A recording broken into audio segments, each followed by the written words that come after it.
Rain hammered the ancient stones of Thornwick Cathedral like artillery fire, each drop exploding against marble that had witnessed 3 centuries of noble blood spilled for power. Inside the vast sanctuary, beneath vaulted ceilings that swallowed candlelight whole, Duke Cadric Ashbourne stood alone at the altar, abandoned by every ally, every vassal, every trembling lord who'd once kissed his ring and sworn eternal loyalty. The pews stretched empty behind him. The archbishop had fled hours ago.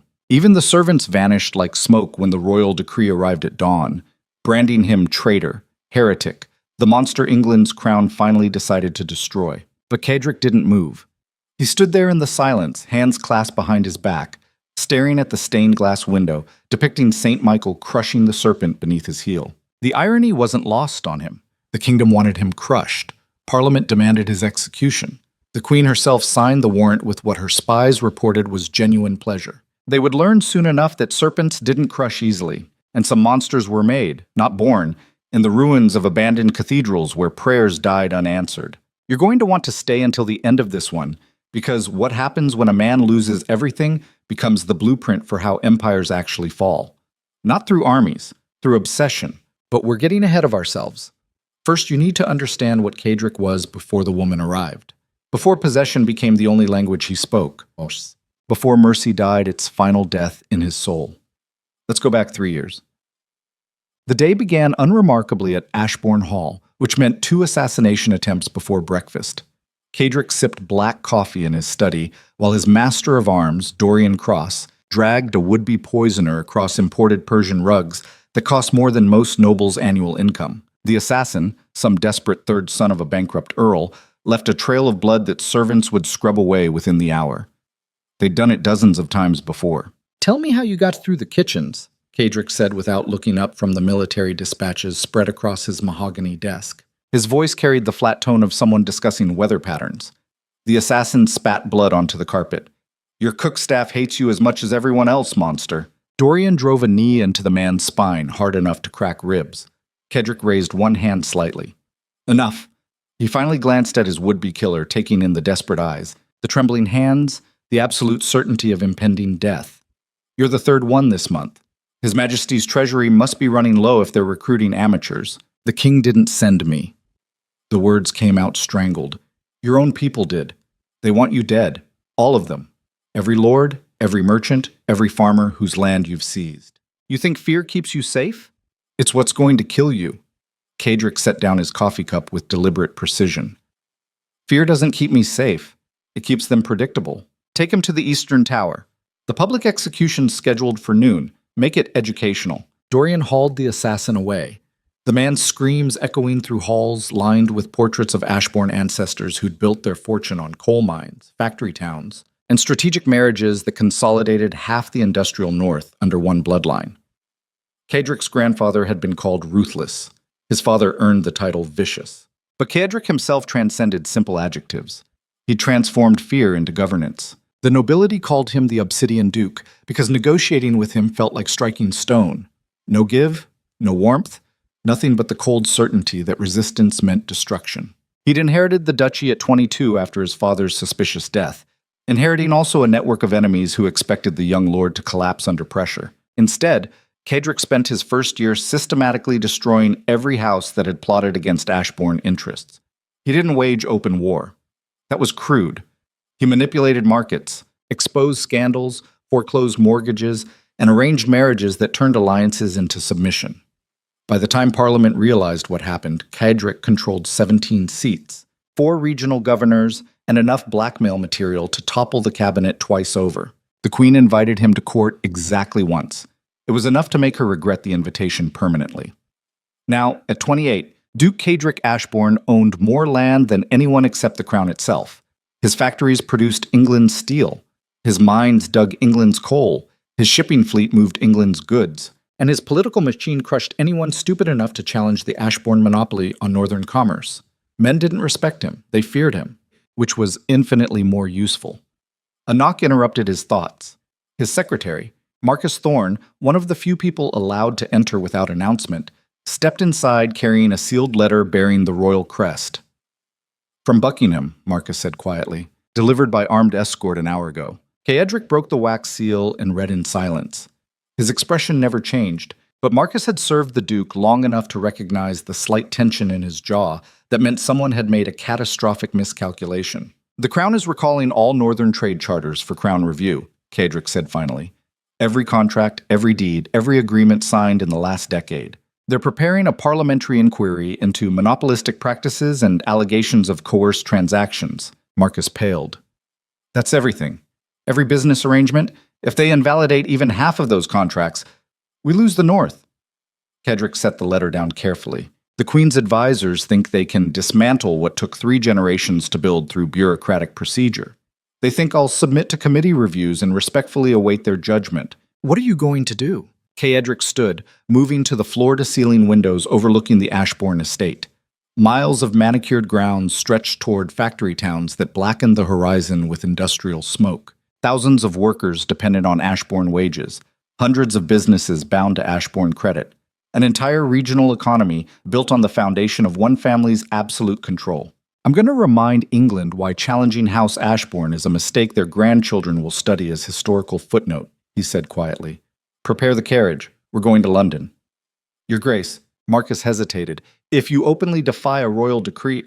The Crown doesn't want obedience, Kaedric interrupted. They want submission.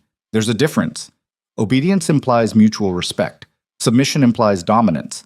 And I don't submit to anyone. Not Parliament. Not the Cabinet. Not God himself if he demands I surrender what's mine. He turned from the window, and Marcus glimpsed something in the Duke's eyes that made him grateful he'd never crossed this man. Not rage. Rage was emotional. Age. This was calculation refined into weapon form, the absolute certainty of someone who'd never lost because losing was simply not an option his psychology permitted. Tell Dorian to select 20 of our best men, Kaedric continued, armed but discreet. We're bringing insurance to these parliamentary discussions. And send word to Lord Harrington, Lady Ashford, and Baron Kellaway. It's time to call in debts. Within 3 hours, Kaedric's convoy rolled through Ashbourne's iron gates toward London, black carriages cutting through autumn rain like funeral processions for a government that didn't yet know it was dying. The parliamentary inquiry convened in Westminster's East Committee Room 3 days later, a gilded chamber designed to intimidate anyone summoned before its bench. 24 committee members sat in curved rows, ministers and lords united by shared hatred of the Obsidian Duke and rare crown authorization to destroy him. Lord Chancellor Pembroke presided from the elevated chairman's seat, his face twisted into what he probably imagined was righteous authority. The gallery behind the defendant's table packed with observers eager to witness Kaedric's public humiliation. Duke Ashbourne, Pembroke began, his voice dripping false courtesy. This committee has assembled substantial evidence suggesting your business practices violate every standard of fair commerce, coerced contracts, predatory lending, market manipulation on scales that threaten the kingdom's economic stability. How do you answer these charges? Kaedric sat perfectly still, dressed in black from collar to boots, hands folded on the table before him. He didn't stand, didn't acknowledge the committee's authority with even basic posture. I don't, he said simply. Confusion rippled through the chamber. Pembroke's face reddened. You refuse to defend yourself against these allegations? No. Kaedric's voice remained flat, almost bored. I refuse to participate in theater disguised as justice. You haven't assembled a committee. You've organized an execution dressed in parliamentary procedure. So let's dispense with pretense. You want Ashbourne assets. You want northern control. You want to break my family's power and distribute the pieces among yourselves like vultures fighting over carrion. Multiple ministers erupted in outrage. Pembroke hammered his gavel. You will show respect to this body. Respect is earned, Kaedric interrupted, his voice cutting through the noise like a blade. And this body has earned nothing except my contempt. You claim concern for fair commerce, while half this committee accepts bribes from Ashbourne competitors. You lecture about economic stability while protecting factory owners who pay starvation wages and work children to death in mills you've never bothered inspecting. You preach morality from positions purchased with old money and older corruption. So no, Lord Chancellor, I will not defend myself to hypocrites. The room exploded into chaos. Ministers shouted over each other. Pembroke hammered his gavel repeatedly. Several committee members demanded Kaedric's immediate arrest for contempt. But the Duke simply sat there, unmoved by the storm he'd triggered. When the noise finally subsided, Pembroke leaned forward, trembling with barely controlled rage. You've sealed your fate, Ashbourne. This committee will recommend full asset seizure and criminal prosecution. The Crown will strip your title. Your family name will become synonymous with corruption, and you'll spend whatever remains of your miserable life in... The chamber doors crashed open. 3 men entered, each carrying document cases. Lord Harrington, elderly but still sharp-eyed. Lady Ashford, whose late husband had been Pembroke's predecessor. Baron Kellaway, who controlled more parliamentary votes than anyone except the Queen herself. They moved to stand behind Caedric's chair. "What is the meaning of this?" Pembroke demanded. Lord Harrington opened his case, removing a thick ledger. "The meaning, Lord Chancellor, is quite simple. This committee's inquiry ends now." He began placing documents on the table, each one striking the surface with deliberate emphasis. "These are receipts documenting payments from your office to known Ashbourne business competitors. These are letters proving you coordinated this inquiry with foreign interests, hoping to destabilize England's industrial capacity. And these," he set down a final stack, "are witness testimonies from 14 factory inspectors you personally ordered to falsify safety reports in exchange for kickbacks." Pembroke's face went from red to white. "That's slander. Forged evidence. I'll have you arrested for..." "You'll have no one arrested," Lady Ashford interrupted coldly, "because these documents are currently being delivered to every newspaper in London. By this evening, your corruption will be front-page news. By tomorrow, you'll be answering questions far more uncomfortable than anything you prepared for the Duke." Baron Kellaway smiled without warmth. "We also took the liberty of calculating votes. 14 committee members owe substantial debts to Ashbourne-controlled banks. 7 more have family members employed in Ashbourne Industries. 9 accepted campaign contributions that would look quite suspicious under scrutiny. Should we continue, or would you prefer to reconvene this inquiry after appropriate reflection?" The room had gone deathly silent. Caedric stood slowly, buttoning his coat with deliberate precision. "Gentlemen, ladies," he said quietly, his voice now carrying absolute command. "Let me clarify England's economic reality. You don't regulate Ashbourne interests. Ashbourne interests allow you to pretend you govern. The coal warming your homes came from my mines. The steel building your railways came from my foundries. The ships moving your goods sail under my flags. You exist because I permit your existence. And if you ever forget that again, I will demonstrate exactly how quickly this kingdom returns to the feudal Dark Ages, without the infrastructure my family spent generations building." He moved toward the door, his 3 allies falling into step behind him. The committee sat frozen, unable to respond, unable to process the complete reversal of power dynamics they'd just witnessed. At the threshold, Caedric paused and looked back. "Lord Chancellor, I'll expect your formal apology delivered to Ashbourne Hall within the week. In writing, public record. You'll also resign from this committee and recommend its immediate dissolution.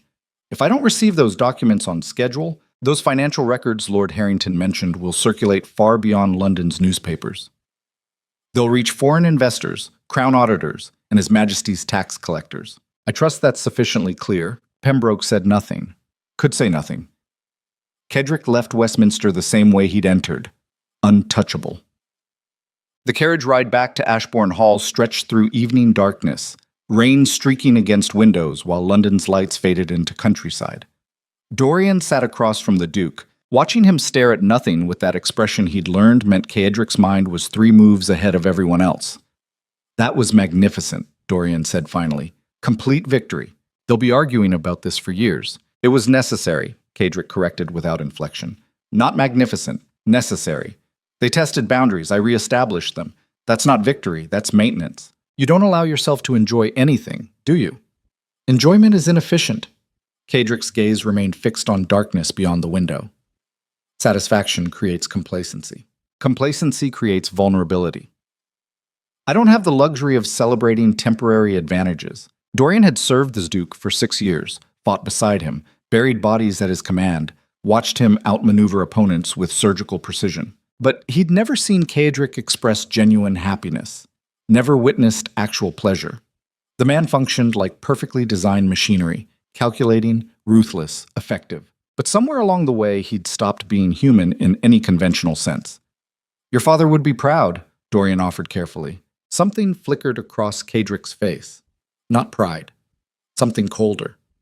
"My father was a fool who confused fear with respect. He terrorized our enemies and wondered why alliances crumbled. He built power on intimidation without understanding that sustainable control requires something more complex than brutality. What's the difference between what he did and what you do? I don't confuse violence with strategy. Kadrick finally looked at him directly. My father enjoyed destruction, got pleasure from watching men break under pressure. That's weakness. Emotional investment in cruelty means you're not actually in control. The cruelty is controlling you.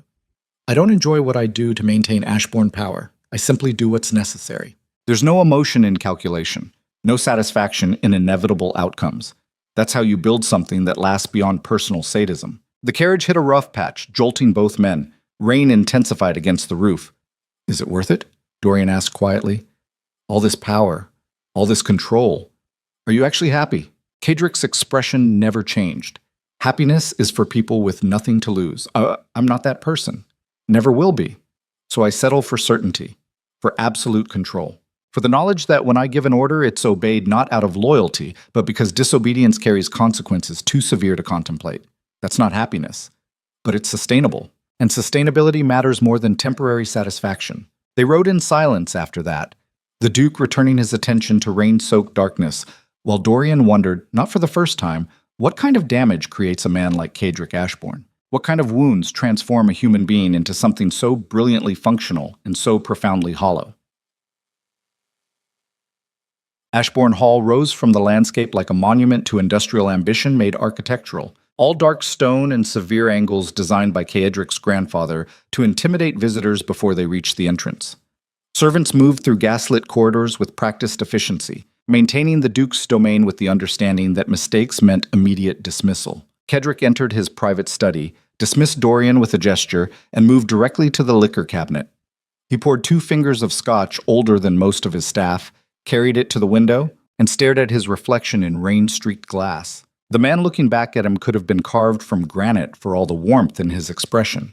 Sharp features, cold eyes, the kind of face that made mothers pull children closer when he passed. He'd stopped caring about personal appearance years ago beyond maintaining authority through immaculate presentation. His body was a tool. His face was a weapon. Nothing more. Behind him, the study door opened without knock or announcement. Only one person in the entire estate possessed that privilege. Well? His mother's voice cut through the silence like crystal breaking. Did they bend or break? They bent, Kadrick replied without turning. Pembroke will resign by week's end. The inquiry dies with his career. The crown loses its leverage. We continue as before. Duchess Eleanor Ashbourne moved to stand beside her son, her reflection joining his in the glass. She was 62 but looked a decade younger, maintained through sheer force of will and iron discipline. Where Kadrick got his tactical mind from his father, he inherited his mother's absolute refusal to accept defeat. Your father would have killed half that committee, she observed. Made examples, sent messages written in blood. My father died choking on his own paranoia because he never learned the difference between power and terror. Kadrick finally looked at her. Terror creates temporary obedience. Power creates permanent structure. I don't need them to fear death. I need them to fear irrelevance. That's far more effective. Eleanor smiled, the expression carrying genuine pride. I worried you inherited too much of his violence. But you took that gift and refined it into something far more dangerous. You fight wars without battles, destroy enemies without bloodshed. Your grandfather would have loved watching you work. Grandfather was a coal merchant who bought his title, Kadrick said flatly. Let's not romanticize ambition into legacy. We're not nobility. We're industrialists playing noble because it provides convenient access to power structures. The sooner we stop pretending otherwise, the more honest our dominance becomes. Thunder rolled across the estate, rattling windows. Eleanor studied her son with an expression he couldn't quite interpret. When was the last time you actually felt anything beyond calculation? She asked quietly. Kadrick took a long drink. Feeling is liability. Affection creates vulnerability. Love produces weakness. I watched father destroy himself through obsession with appearances, with legacy, with proving something to men whose opinions died with their fortunes. I won't repeat his mistakes. You also won't live, Eleanor countered. Not really. You'll exist, maintain control, expand influence. But you'll never experience what makes existence meaningful beyond endless accumulation. Meaning is philosophical indulgence. Kadrick set down his empty glass. I accumulate power because power is the only currency that matters. Everything else? Connection, affection, human warmth. Those are luxuries people with limited ambition convince themselves compensate for mediocrity. I'm not mediocre. I'm extraordinary. And extraordinary people don't have the privilege of ordinary happiness. His mother regarded him with something close to sadness.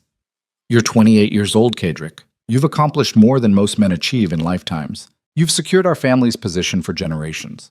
At what point does the war actually end? It doesn't. His voice carried absolute certainty. Because the moment I stop fighting, someone else begins. That's how power works. There's no retirement, no peaceful conclusion. Just constant vigilance against constant threat. So I'll keep fighting until I physically can't anymore. And then whoever inherits this burden will continue the war. That's the Ashbourne legacy. Not happiness.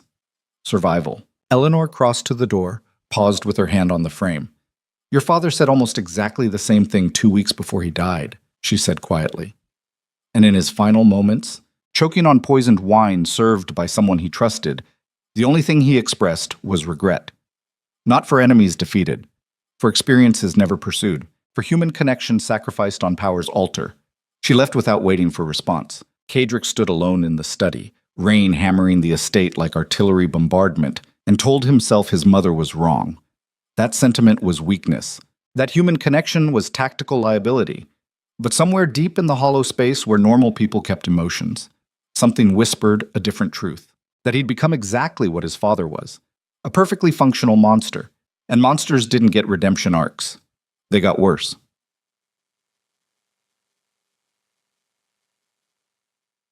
Three weeks later, Parliament formally dissolved the Northern Inquiry amid scandal that toppled Pembroke's entire political network. Kadrick accepted the victory without celebration, immediately pivoting to acquire 2 bankrupt shipping companies whose assets complemented existing Ashbourne logistics operations. His days blurred into pattern. Morning reports from factory managers, afternoon meetings with bankers and solicitors, evening correspondence organizing the 1,000 moving pieces that sustained industrial empire. He slept 4 hours per night, ate only when necessary, maintained physical conditioning through pure discipline rather than enjoyment. Dorian worried. Marcus worried. Even the household staff whispered concerns about the Duke's machine-like existence. Kadrick noticed and ignored them all, until the letter arrived from Lord Blackwood. It came via private courier sealed with black wax bearing the Blackwood crest, a raven clutching broken chains. Kadrick opened it in his study while morning light filtered through windows that servants had spent an hour cleaning to flawless transparency. The letter's contents were brief. Duke Ashbourne. I write regarding a matter requiring immediate attention. My daughter, Lady Seraphina Blackwood, is 18 and has been educated in languages, literature, music, and all appropriate feminine accomplishments. She is of suitable age for marriage and would represent a valuable alliance between our houses. However, circumstances have rendered traditional courtship impractical. I propose instead a binding arrangement. Your financial support in exchange for Seraphina's placement within Ashbourne household as your ward. Should mutual satisfaction result, formal betrothal could follow. I understand this lacks romantic convention, but our families deal in practical realities rather than sentiment. I trust you appreciate directness. Your consideration is urgently requested. Lord Blackwood. Kadrick read it twice, analyzing implications with the same clinical detachment he applied to business contracts. Lord Blackwood controlled significant estates in the Midlands but carried dangerous debts following several failed investments. His daughter represented his final asset with actual value. What made the proposal interesting wasn't the transparent desperation, but the unusual framing. Not marriage directly, but wardship with marriage possibility. The old lord was hedging, creating structure that gave Kadrick access without full commitment, presumably hoping proximity would generate attraction his daughter could leverage into actual engagement. It was manipulation. Crude manipulation, but manipulation nonetheless. And Kadrick respected that more than false sentiment. He called for Marcus. When his secretary entered, Kadrick handed him the letter. What do you know about Lady Seraphina Blackwood? Marcus scanned the contents, his expression carefully neutral. Very little. She's been kept isolated at the Blackwood estate, educated by private tutors, no London season, no social appearances. Her mother died when she was young. Father's reportedly strict. Beyond that, he shrugged. She's either remarkable enough to hide or too unremarkable to bother hiding. Investigate thoroughly. Kadrick returned to the contracts spread across his desk. Background, education, temperament, anything suggesting why Blackwood's playing this game. No daughter gets offered as ward without reason. You're actually considering this? Marcus looked surprised. You've rejected 24 marriage proposals in 3 years. Those were marriages. This is transaction. Kadrick signed his name across a loan document with sharp, precise strokes. I need heirs eventually. Might as well be strategic about it. If the girl's tolerable and the alliance strengthens Midland's control, accepting makes practical sense. If she's intolerable, wardship expires and everyone moves forward. That's remarkably cold even for you. Kedrick looked up. I don't do romance, Marcus. I do efficiency. If you want poetry and flowers, I suggest you find employment with a different duke. I'm offering the girl financial security, social position, and potential title. That's far more valuable than emotional performance. What if she wants actual affection? Then she'll learn disappointment. Same as everyone else in my proximity. He returned his attention to paperwork. Complete investigation within 48 hours. If nothing disqualifying surfaces, draft acceptance letter. Schedule her arrival for month's end. Marcus left shaking his head, muttering something about humanity Kaedric didn't bother acknowledging.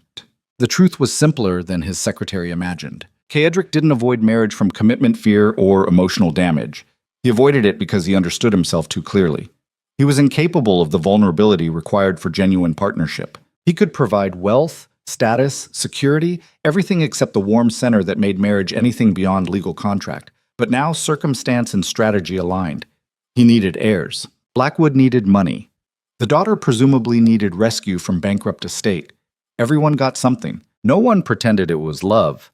That was honest enough to work. The investigation Marcus conducted revealed interesting details. Lady Seraphina Blackwood was indeed educated, but unconventionally so. Literature that included philosophy, languages beyond decorative French and Italian, mathematics her father's tutors thought inappropriate. She'd been raised largely alone after her mother's death, her father growing increasingly unstable as debts mounted. More intriguing were the whispered stories from former Blackwood servants. The girl apparently possessed what they called spirit, meaning she argued with her father's decisions, questioned authority, generally behaved in ways inappropriate for women in her social position. One dismissed housekeeper reported that Lord Blackwood frequently raged about his daughter's unsuitable pride, her refusal to be properly manageable, her insistence on having opinions about matters beyond her concern. Kedrick read these reports with something approaching interest. Most women presented to him came pre-packaged in submission and artificial charm, performing aristocratic femininity with exhausting precision. The prospect of someone naturally resistant to authority held certain appeal. Not romantic appeal, strategic appeal. Because broken things were easier to control than pretending unbroken things. And he suspected Lady Seraphina Blackwood arrived already fractured in exactly the right ways. He drafted his acceptance letter personally. Lord Blackwood, your proposal is accepted. Lady Seraphina will reside at Ashbourne Hall under my guardianship beginning October 1st. I will assume all educational expenses, provide appropriate allowance, and ensure her comfort within reason. In exchange, you will transfer deed to your eastern timberlands and provide detailed accounting of your current debts for potential consolidation under Ashbourne banking interests. This arrangement continues for 1 year minimum. Extension or formal betrothal will be determined based on mutual compatibility. Send the girl with minimal household. My staff will provide everything necessary. Duke Ashbourne. He sealed it, sent it, and returned to the industrial war he actually cared about.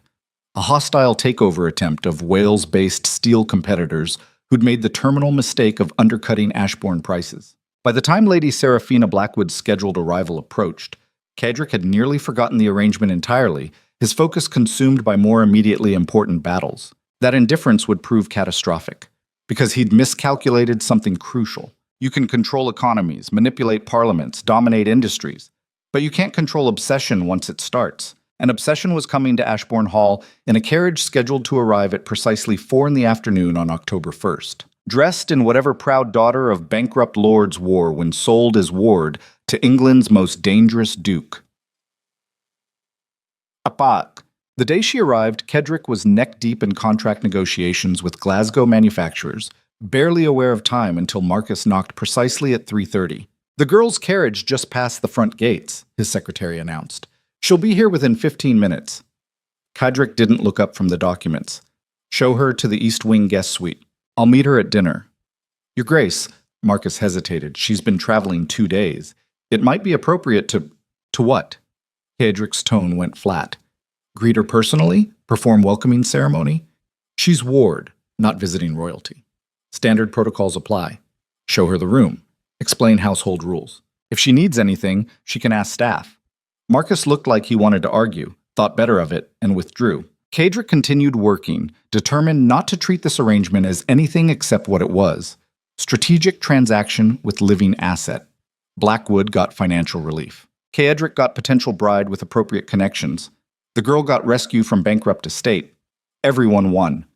He finally left his study at 7, dressed for dinner in black that had become his signature, moving through Ashbourne Hall's corridors with measured precision that made servants scatter from his path. The formal dining room waited prepared exactly as he specified. Minimal decoration, efficient lighting, place settings that emphasized function over luxury. He took his seat at the head of the table and waited. At 7:15, the door opened. Lady Seraphina Blackwood entered, and everything Kedrick thought he understood about control shattered like glass hitting stone. She wasn't beautiful in any conventional sense. Average height, slender build, dark hair pulled into practical arrangement, simple gray dress that spoke of limited wardrobe and careful maintenance. Nothing remarkable about coloring or features. But her eyes. Her eyes carried something that made Kedrick's trained detachment stumble for the first time in memory. Not fear, not submission, not the desperate gratitude he expected from rescued daughter of bankrupt lord. Defiance, pure, undiluted, utterly inappropriate defiance. She stood in the doorway, meeting his gaze directly. No demure lowering, no proper feminine deference, just level assessment that communicated clearly. She was not impressed with his authority, his reputation, or his fucking dining room. Duke Ashbourne, she said finally. Her voice carried unexpected steadiness. Thank you for your hospitality. I understand I'm here as ward pending potential betrothal. I want to clarify expectations before we proceed further. Kedrick blinked. No greeting beyond name, no courtesy titles, no acknowledgement of power dynamic. Just flat statement of arrangement followed by demand for clarification. Sit, he said finally. She remained standing. I prefer to have this conversation upright. That's not a request, and I'm not refusing rudely. She moved to the chair but didn't sit. I'm simply establishing that I retain agency within this arrangement. You're my guardian, not my owner. And I won't participate in dynamic where obedience is assumed rather than negotiated. Silence stretched between them like blade edge. Every instinct Kedrick possessed screamed to crush this insubordination immediately. To demonstrate that authority in Ashbourne Hall was not negotiable, that pride was luxury she couldn't afford. Instead, he heard himself say, "Sit down, please." The word tasted foreign. He couldn't remember the last time he'd added please to command. Seraphina sat. They stared at each other across polished table while servants materialized with food neither of them acknowledged. Your father sold you to settle debts, Kedrick said finally. You understand that reality? My father made arrangement he presented as mutually beneficial, she corrected. The selling metaphor is yours, not mine. And yes, I understand the financial components. I'm not naive about my situation. But you're angry about it. I'm realistic about it. She took precise sip of water. Anger is wasted energy. I'm here because alternative was worse. That doesn't mean I surrender dignity as entry price. Dignity, Kedrick repeated slowly. You think dignity survives desperation? I think dignity is all that survives desperation. Her eyes never wavered. Strip everything else away. Money, position, choices. And what remains defines whether you're human or simply functioning. I refuse to stop being human for convenience of anyone's comfort. Something inside Kedrick's carefully constructed control mechanisms began making noise it had never made before. Not attraction, not respect, something more dangerous. Interest. Genuine, unpredictable, absolutely unwelcome interest. Let me clarify expectations, he said carefully. You reside here under my authority. You follow household rules. You present appropriately when required. You don't create problems. In exchange, you receive education, allowance, protection, and potential marriage that secures your future. That's the arrangement, non-negotiable fundamentals. I agree to those fundamentals, she replied, with clarification. You don't negotiate with me. I absolutely negotiate with you. Small smile touched her lips, because alternative is you dictating terms to someone who nods obediently while planning resistance. That's exhausting for both parties. Wouldn't you prefer honest boundary setting up front? Kedrick leaned back slowly. He'd crushed men for less insolence than this girl displayed as casual conversation, but something stopped the automatic response. Maybe curiosity about where this led. Maybe recognition that breaking her immediately wasted interesting variable. Maybe something worse he wasn't ready to acknowledge. State your clarifications, he said flatly. 1. Education continues. Not decorative accomplishments. Real education. Literature, philosophy, mathematics if I want. You have library here, I use it. 2. Privacy remains privacy. You don't enter my rooms without invitation. I don't answer questions about personal matters unless they concern household function. 3. If betrothal occurs, I participate in decision, not consent. I know I don't have that luxury. But input. I won't wake up married because you decided it was convenient. She paused. Those are my terms. Everything else I'll manage. I'm not trying to make your life difficult, Duke Ashbourne. I'm trying to preserve enough humanity that whatever this becomes doesn't hollow me out completely.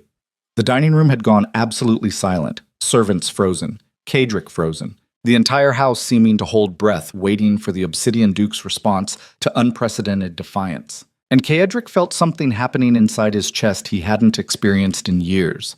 Not warmth, not affection. Something far more dangerous. The recognition that he'd miscalculated spectacularly. This girl was an asset to control. She was a variable that couldn't be controlled. And variables like that either destroyed you or became something worse. They became necessity. Fine, he heard himself say. Your terms are acceptable. Seraphina's expression shifted slightly. Surprise? Relief? Impossible to tell. Thank you, she said quietly. They ate in silence after that, neither willing to continue conversation that had already exceeded safety parameters. But Cadric couldn't stop watching her across the table, the way she held fork with careful precision, the way she kept her gaze mostly down but occasionally lifted it to assess surroundings, the way she existed in his space without apology or submission. When dinner concluded, she stood. Duke Ashbourne, may I be excused? Yes. She moved toward the door, paused, looked back. One more thing. What? Whatever my father told you about me, that I'm difficult, unsuitable, too proud. He's not wrong, but he's also not right. I'm not those things from defect. I'm those things from survival. If you can accept that, this arrangement might work. If you can't, she shrugged. We'll both discover limits soon enough. Then she left, and Cadric sat alone in dining room that suddenly felt vast and empty in ways that had nothing to do with architecture. He'd spent 28 years building perfect control, perfect discipline, perfect isolation from everything that made people vulnerable. And this girl had walked into his fortress and calmly announced she wouldn't submit. The smart response was ending wardship immediately, sending her back to Blackwood, avoiding complication before it metastasized. But Cadric had built empire on understanding one crucial principle. The most valuable assets were the ones you couldn't predict. The variables that forced adaptation. The challenges that revealed whether your control was genuine or just unopposed. Lady Seraphina Blackwood represented the first genuine challenge to his authority in years. And against every rational instinct, every strategic calculation, every self-protective mechanism he'd spent lifetime building, he wanted to see what happened next. That was the moment obsession began. Not with love or affection or any noble emotion, with the terrible need to understand something that refused to be understood, to control something that couldn't be controlled, to possess something that defied possession. The servants cleared dishes around him while he sat motionless, staring at empty doorway, and somewhere in the darkest parts of his psychology, something ancient and hungry stirred awake for the first time.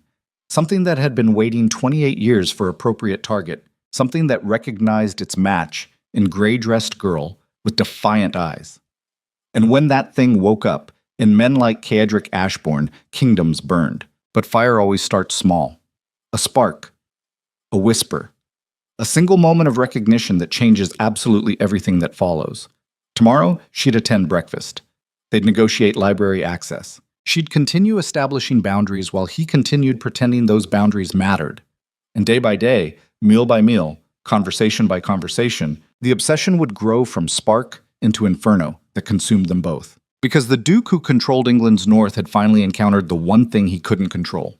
A woman who refused to be controlled. And refused men didn't surrender. They escalated. Morning light cut through Ashbourne Hall like surgical blade, illuminating dust particles that servants would spend hours eliminating from corridors wide enough to drive carriages through. Cadric woke at 5 as always, his body trained to function on minimal sleep through years of disciplined brutality toward his own physical limitations. He dressed in silence, refused breakfast, and was reviewing factory production reports by 6. The girl occupied exactly 0% of his attention. That lasted approximately 40 minutes. At 6:40, his study door opened without knock. Serafina entered carrying a book from his personal library, something she had absolutely no authorization to access, and dropped into the chair across from his desk like they'd been conducting morning meetings for years. "Good morning," she said flatly. "We need to discuss library boundaries." Kedrick looked up slowly. "That library is private collection, not household resource. Then you should lock it."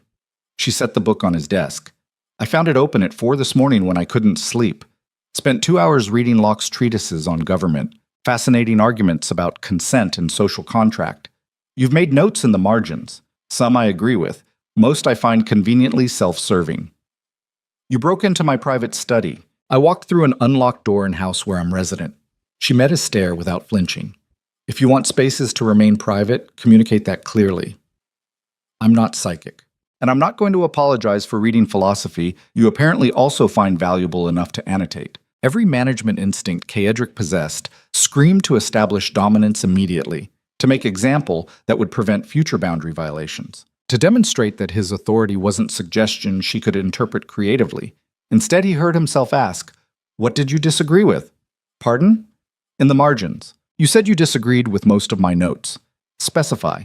Serafina leaned back, studying him with that unsettling directness. "You've underlined Locke's passages about natural rights and property ownership. Your notes suggest you view accumulation as natural law, that whoever has capacity to take and hold resources deserves them. That's convenient philosophy for someone who's taken and held considerable resources. It's realistic philosophy. Property rights require enforcement. Enforcement requires power. Therefore, power and property are inseparable. That's not convenience, that's observation. It's justification dressed as observation." She tapped the book. "Locke argues for consent of the governed. You've ignored every passage about legitimate authority requiring agreement from those subject to it.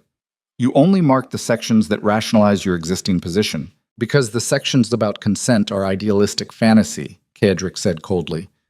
"Governed don't consent. They comply or resist. Those who comply receive stability. Those who resist receive consequences.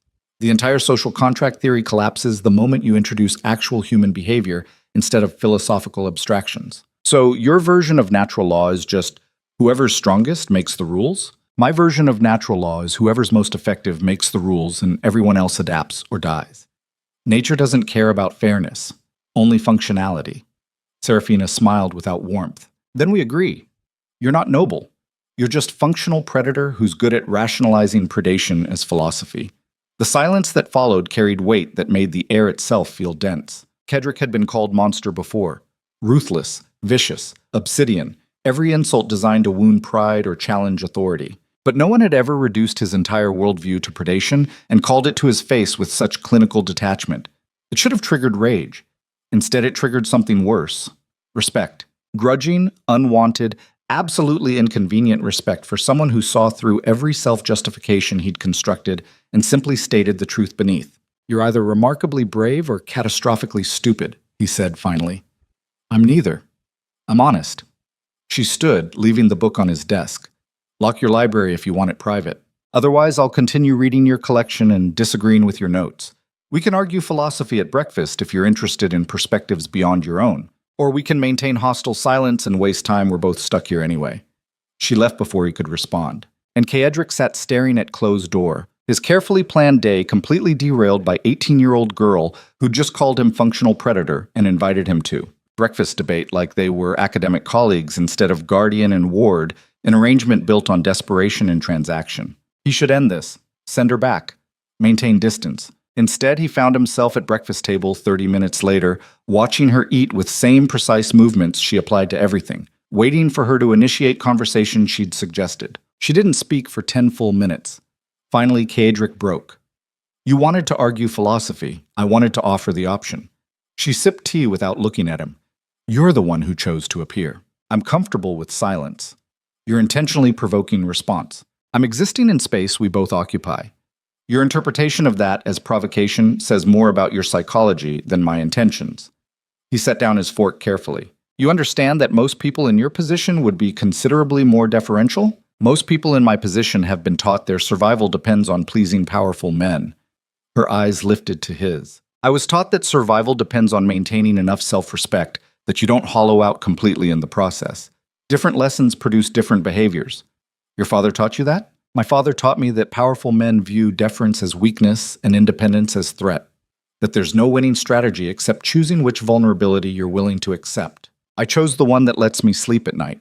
And if I choose to make that independence too costly to maintain, then I'll learn whether I'm as strong as I think I am. Small smile. But you won't do that. Why not? Because you're bored. She returned attention to her breakfast. You've spent years building an empire where everyone fears you, obeys you, performs predictable responses to your authority. It's effective, but it's tedious. I'm first genuinely unpredictable variable you've encountered in your own house. You won't eliminate that just to prove point you've already proven 1,000 times. The observation struck like physical blow. Not because it was insulting, because it was accurate. Kaedric had built perfect system of control so effective it had become prison. Every person in his orbit responded identically. Fear, obedience, resentment performed as respect. He'd won so completely that victory itself became meaningless repetition, and this girl recognized that within 24 hours of arrival. You're observant, he said quietly. I'm attentive. There's difference. Observation is passive. Attention is survival skill. She finished her tea. Are we done with philosophical sparring, or do you want to continue? What would continuing look like?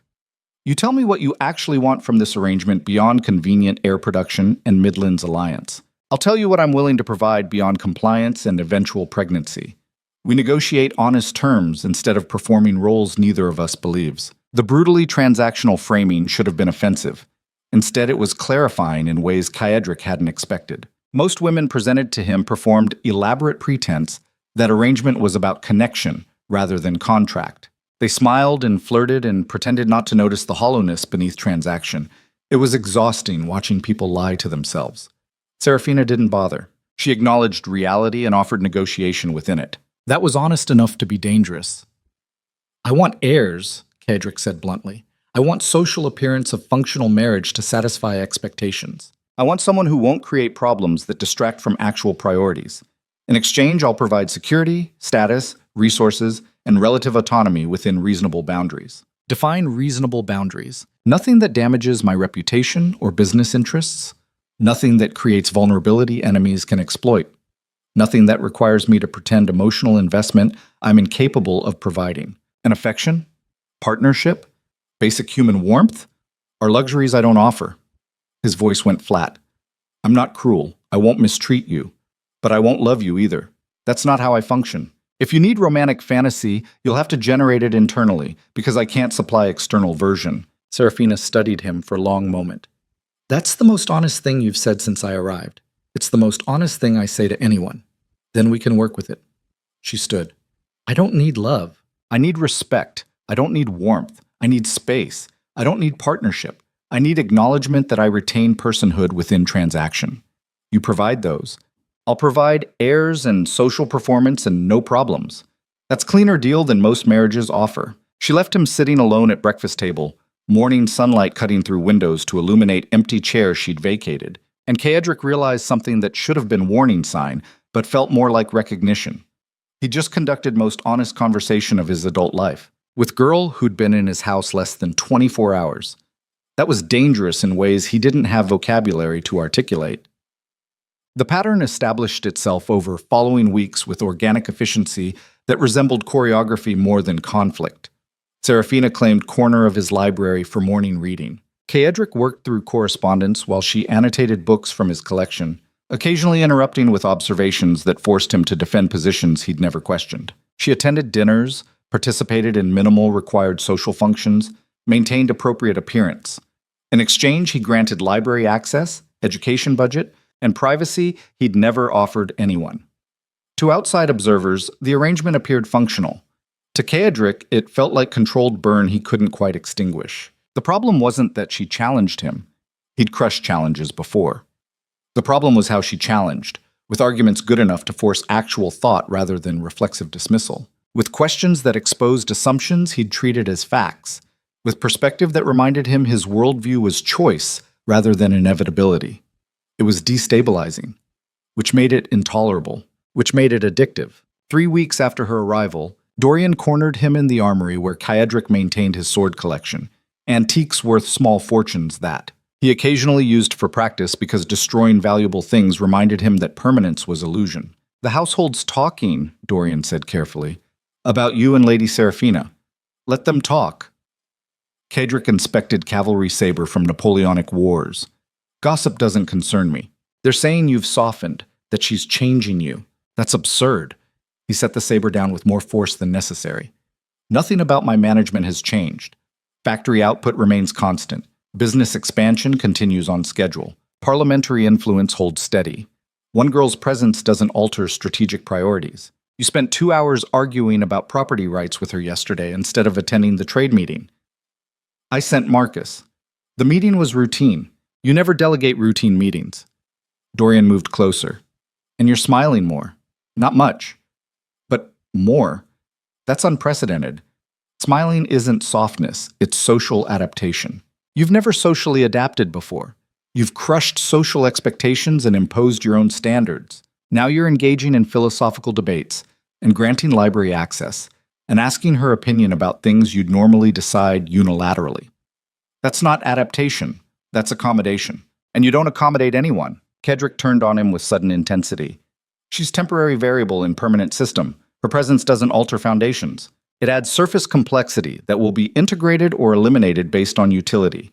That's not softness. That's efficiency. Keep telling yourself that." Dorian headed for the door, paused. "But I've watched you build this empire through absolute control, and I've never seen you tolerate anyone who challenges your authority the way she does. That's either growth or weakness. You need to decide which before it decides for you." He left Kaedric alone with sword collection worth more than most estates, surrounded by weapons that had killed men in service of causes long forgotten, and the hollow victory of being right about everything except the thing that mattered. He wasn't softening, he was fracturing, and fractured things either healed stronger or shattered completely. The breaking point arrived during parliamentary session 6 weeks after Seraphina's arrival. Kaedric attended quarterly Commons address where ministers reported industrial production, trade balances, labor conditions across England's manufacturing regions. He normally used these sessions to identify weak political positions he could exploit, noting which lords were vulnerable to pressure, which alliances showed strain, which policies created opportunities. This session focused on factory safety regulations. Some progressive ministers wanted to implement mandatory equipment inspections, child labor restrictions, injury compensation requirements, standard reformist agenda that threatened profit margins. Kaedric prepared his usual counterarguments. Market forces self-regulate better than government mandates. Additional regulations increase costs that hurt workers through reduced employment. Safety concerns are exaggerated by activists who've never managed actual industrial operations. He'd given these speeches dozens of times. They worked because they contained enough truth mixed with convenient omission to sound reasonable to people who wanted to avoid thinking about the actual human cost of industrial efficiency. But halfway through his prepared remarks, defending the position that market competition naturally incentivized safe working conditions, he heard Seraphina's voice in his head. "That's justification dressed as observation." His speech faltered. The Commons chamber went silent, waiting for the Obsidian Duke to continue his characteristically ruthless dismantling of worker protection proposals. Kaedric stood at the podium, staring at sea of faces, many hostile, some sympathetic, all expecting him to perform the role he'd perfected, defender of industrial authority against sentimental reform. And he realized with sudden clarity that every word he'd been about to speak was rationalization. Not because the arguments were technically invalid, because they ignored the reality he'd spent years deliberately not examining. That his factories worked children until exhaustion broke their bodies. That his mines collapsed on workers whose families received no compensation. That his efficiency was built on human cost he'd labeled acceptable because acknowledging it as unacceptable required him to change. The silence stretched. Ministers began murmuring. The speaker looked concerned. Kaedric gripped the podium and made decision that violated every strategic instinct he'd cultivated. "I withdraw my opposition to the proposed safety regulations," he said clearly. "House Ashbourne will implement equipment inspections, end child labor under age 12, and establish injury compensation fund. Other industrial houses may follow or face competitive disadvantage of appearing less responsible. The chamber exploded into chaos. Ministers who'd expected opposition looked stunned. Reform advocates appeared confused by sudden ally. Industrial lords began shouting about betrayal, about Ashbourne abandoning their collective interests, about precedent this set. Kedrick ignored them all and left. The carriage ride back to Ashbourne Hall stretched through afternoon light that seemed too bright, too ordinary, for the magnitude of what he'd just destroyed. Every industrial alliance in England now viewed him as traitor. His political machine would spend months repairing damage. Factory owners across the north would see this as weakness to exploit. He'd handed enemies opening they'd been praying for. And he did it because Girl with Defiant Eyes had spent 6 weeks teaching him that rationalizations eventually collapse under their own weight. Marcus met him at the entrance, white-faced. "Your Grace, the telegrams are already arriving. Lord Manchester demands explanation. Baron Hargrove says you've destroyed collective bargaining position.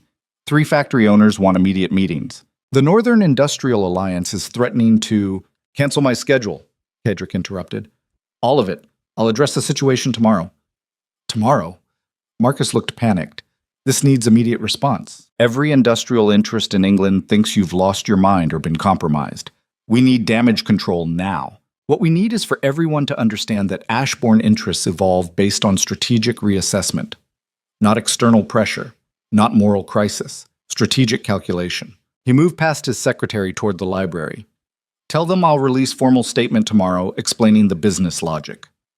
"What business logic? You just chose long-term sustainability over short-term profit maximization. It's a defensible position once properly framed. Now leave me alone." He found Serafina in her usual corner, reading something that looked like economic theory, completely unaware of the political earthquake that had just reshaped England's industrial landscape. She looked up when he entered. "You're early. Usually you work until—" "I destroyed my political coalition this afternoon," he interrupted. "Probably cost myself millions in industrial partnerships. Set precedent that will take years to walk back if I want to maintain current influence." Her expression shifted to something like concern. "What happened?" "I listened to your voice in my head telling me my rationalizations were bullshit, and I realized you were right, and I acted on that realization in the worst possible venue at the worst possible time. So now I'm politically exposed, economically vulnerable, and questioning every foundation I've built my entire worldview on." He dropped into a chair across from her. "You've been here 6 weeks and you've destroyed everything I spent a decade constructing. That's not fair." She set down her book carefully. "I didn't ask you to change. I just challenged your assumptions. What you do with that is your choice. Except, it's not." Kedrick leaned forward, and something in his voice made her go still. Because once you see the rationalizations clearly, you can't unsee them. You can't keep believing comfortable lies after someone exposes them as lies. You've systematically dismantled every defensive position I used to justify my methods. And now I'm sitting here questioning whether anything I've built has actual value beyond raw accumulation. The library had gone very quiet. "You're saying this is my fault?" Her voice stayed level but carried edge. "I'm saying you're dangerous, not in ways I planned for. You don't threaten my business or my safety. You threaten my certainty. And certainty is the only thing that's kept me functional for years. Without it, I'm just functional predator with enough self-awareness to recognize the predation, but not enough direction to stop." "Then stop," she said simply. "Stop what?" "Being predator. Choose something else. You have resources, intelligence, influence. Use them differently. It's not that simple." "Why not?" "Because changing means admitting every choice I've made until now was wrong. Every person I've hurt, every system I've defended, every rationalization I've used. Changing means acknowledging that the monster everyone calls me isn't circumstance or necessity. It's choice. And I chose it every single day. I chose to be this." The admission hung between them like blades suspended by thread. Serafina stood, moved to stand beside his chair. "You're not monster," she said quietly. "You're a man who's convinced himself that being monster is only option. Those aren't the same thing. How would you know?" He looked up at her. "You've known me 6 weeks. You've seen the performance, not the reality. I've seen you argue philosophy at breakfast. Challenge your own positions mid-conversation. Question assumptions you've held for years. Monsters don't do that. Monsters double down. You're evolving. That's terrifying, but it's not monstrous. Evolving into what? Something better than what you were." She paused. "If you let it happen instead of fighting it.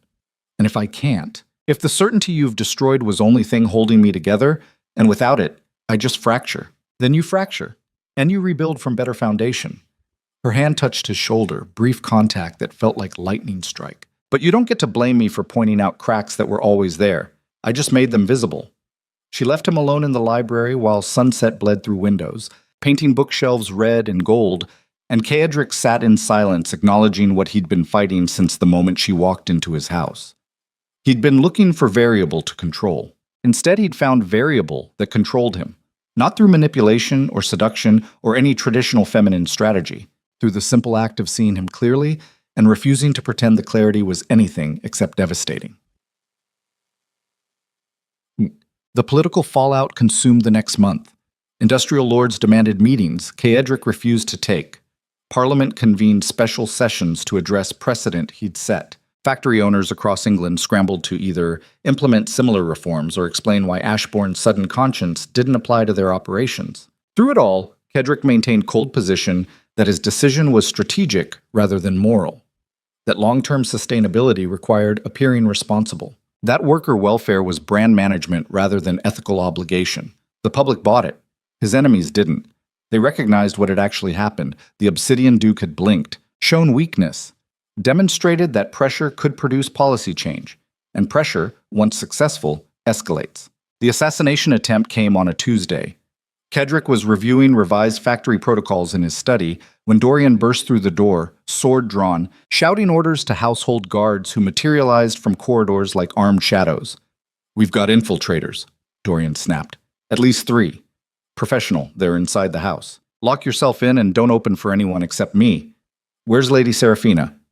"East Wing. I sent guards. She's secure." Kaedric moved to the weapons cabinet, pulled out loaded pistol and cavalry saber. "I'm not hiding in my own house." "Your Grace, this isn't the time for—" "I said I'm not hiding." He checked the pistol's chamber with practiced efficiency. "Either help me or get out of the way." They moved through Ashbourne Hall's corridors with tactical precision Kaedric had learned from his father. Back to walls, checking corners, listening for footfalls that didn't match household staff patterns. Somewhere ahead, steel clashed against steel. Servants screamed. The first assassin came around corner near the main staircase, blade already moving toward Kaedric's throat with speed that confirmed professional training. Kaedric fired without hesitation, the pistol's report deafening in enclosed space. The man dropped. 2 more emerged from side passage, moving with coordinated efficiency that spoke of military background. Dorian engaged the first while Kaedric faced the second, saber meeting short sword and shower of sparks that lit the dark corridor like lightning. The assassin was good, better than good, trained by someone who understood Ashbourne's defensive patterns and anticipated responses. But Kaedric had learned to fight from his father, who'd survived 3 legitimate coups and 2 family insurrections. He didn't fence with elegance. He fought with brutal efficiency designed to end conflicts before opponent adjusted to his style. 3 exchanges. The assassin overextended on a feint. Kaedric's saber opened his throat. Dorian dispatched his opponent simultaneously, both men standing over bodies while blood pooled across imported marble that would take days to properly clean. "That's 2, Dorian said, breathing hard. "Third one still—" Scream echoed from the east wing. Female scream. Seraphina. Kaedric ran. He reached her quarters to find the door splintered, guards down, and the third assassin holding knife to Seraphina's throat, while she stood absolutely still, eyes locked on Kaedric with expression that mixed terror and fury in equal measure. "Drop the weapon," the assassin said. Professional voice. No accent. Expensive training. Or she dies. Kaedric stopped 5 feet away, saber still in hand. "Who sent you? Drop the weapon or who sent you?" His voice went dead flat. The tone that usually made hardened soldiers reconsider their life choices. The assassin pressed knife closer. Seraphina's breath hitched, but she didn't make sound. Small line of blood appeared where blade touched skin. And something inside Kaedric broke. Not fractured. Not damaged. Shattered completely. All the control he'd spent lifetime building. All the discipline he'd cultivated. All the rational distance between him and violence. Gone. What remained was something older. Something his father would have recognized. Something that had been sleeping under civilized surface waiting for appropriate trigger. Protective rage so absolute it transcended thought. He moved before conscious decision registered. saber cutting upward in arc that forced the assassin to choose between maintaining hold on Serafina or blocking strike that would split his skull. The man chose survival, releasing her and deflecting with knife that shattered under cavalry steel's impact. Kadric didn't stop, didn't calculate, didn't think. He drove the assassin backward through doorway, saber work transforming from fencing into pure butchery. The man tried to retreat, tried to surrender, tried to explain who'd hired him. Kadric killed him anyway.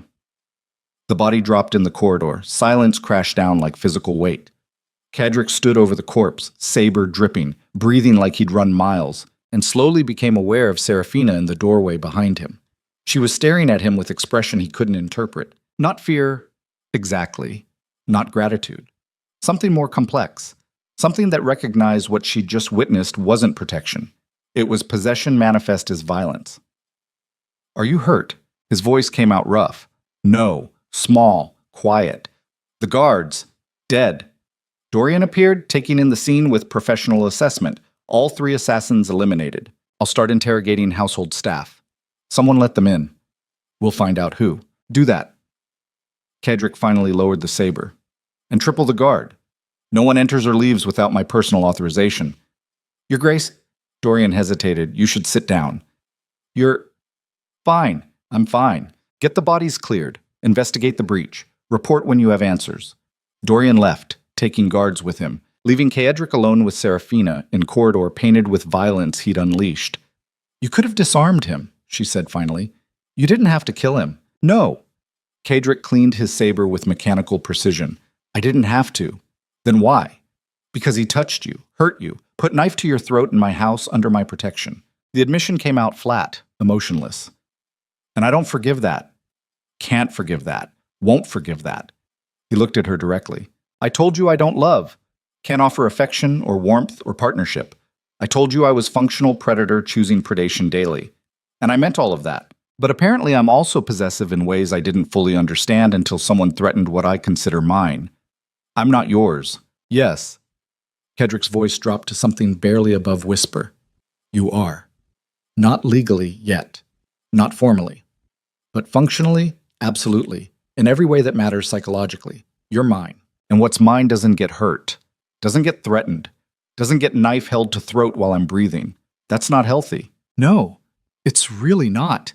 He moved past her into her damaged quarters. "But it's honest, which you said you valued. So there's your honesty." "I'm not good man having moral evolution. I'm obsessive man who's found something to obsess over. An obsession in someone like me looks like absolute violence against anything that threatens the focus." Serafina stood in the doorway, backlit by corridor gas lamps, and something in her expression shifted. Not fear, not acceptance, something else. "I should leave," she said quietly. "This arrangement was a mistake. I'm not equipped to handle whatever you're becoming." "No." The word came out harder than intended. "You don't leave. Can't leave. Won't leave. We're past that point. You don't control—" "I control everything in this house, including who stays and who goes." He turned to face her fully. "You wanted honesty? Here's honesty. You've destroyed my certainty, fractured my control, made me question foundations I spent lifetime building. And somewhere in that destruction, you became necessity. Not want, not preference. Necessity.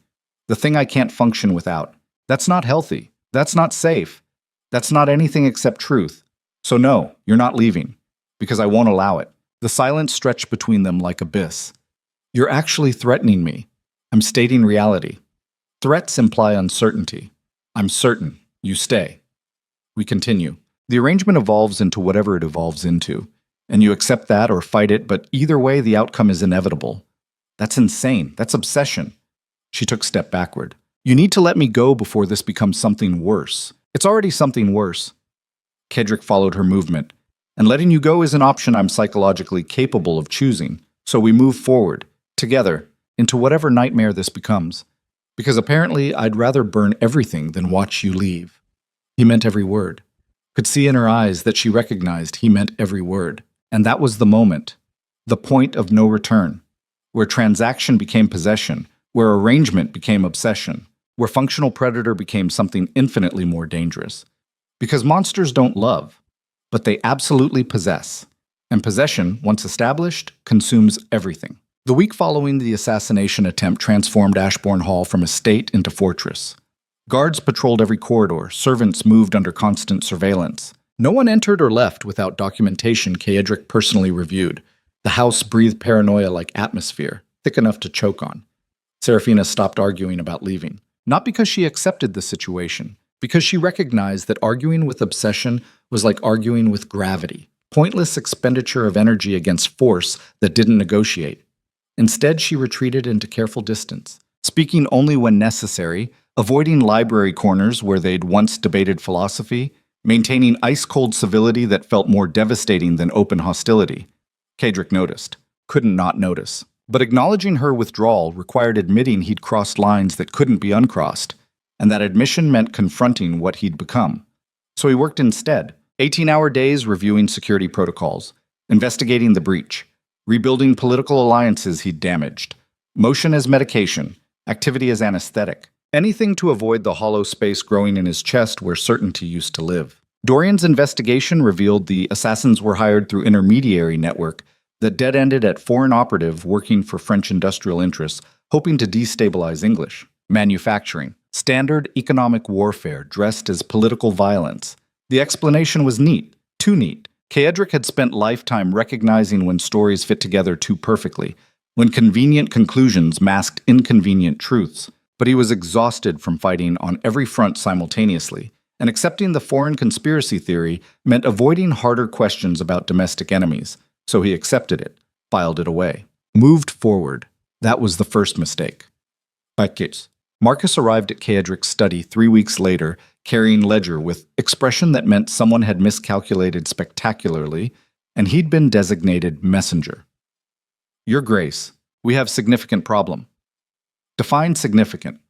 Kaedric didn't look up from correspondence detailing parliamentary maneuvering around his safety regulation reversal.